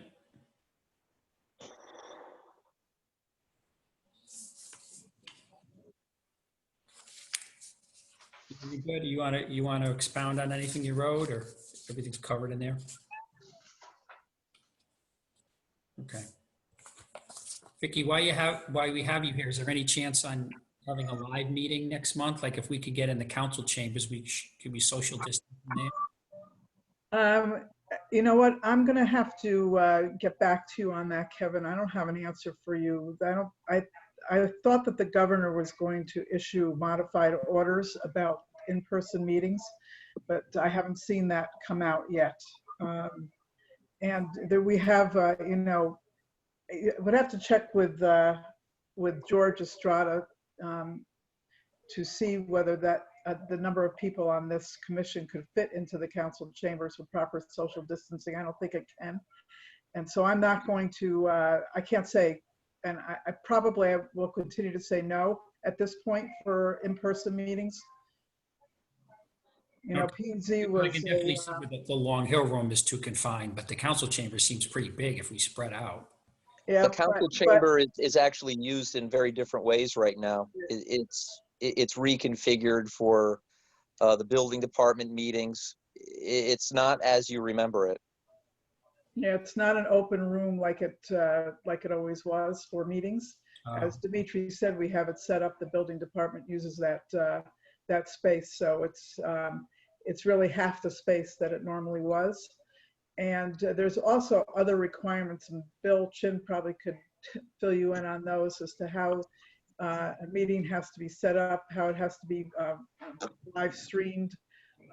There's certain rules under the executive orders that we have to follow, and we did have a P&Z meeting, P&Z meetings at the high school that were in-person meetings for the commission, but not for the public. So the meeting has to be live streamed to the public, and that is a huge job to have that meeting set up that way. And I could let Bill explain that to you certainly better than I could. So in other words, you wouldn't have the public at your meeting because there just wouldn't be enough room, obviously, for social distancing if you were to open it up to the public. You wouldn't know if you were going to have 5 people, 2 people, or no one come to your meeting, but just with the fact that you would open it up that way, you wouldn't be able to have the meeting in council chambers. You can't have it anyways because, as Dimitri said, there isn't any room in there because of the building department in there right now. Okay, thank you for clarifying that. Sure. Okay, anything else? You also have the copy of the recreation report and the park ranger report. If there's any questions on that, address Dimitri. Nothing? Okay. Does anybody want to make a motion to adjourn? I'll make a motion to end the meeting. Mike, second. Brian? Okay, all in favor, raise your hand. Okay, so moved. Okay, good night. I appreciate the patience. This was a long meeting. Good night. Thank you.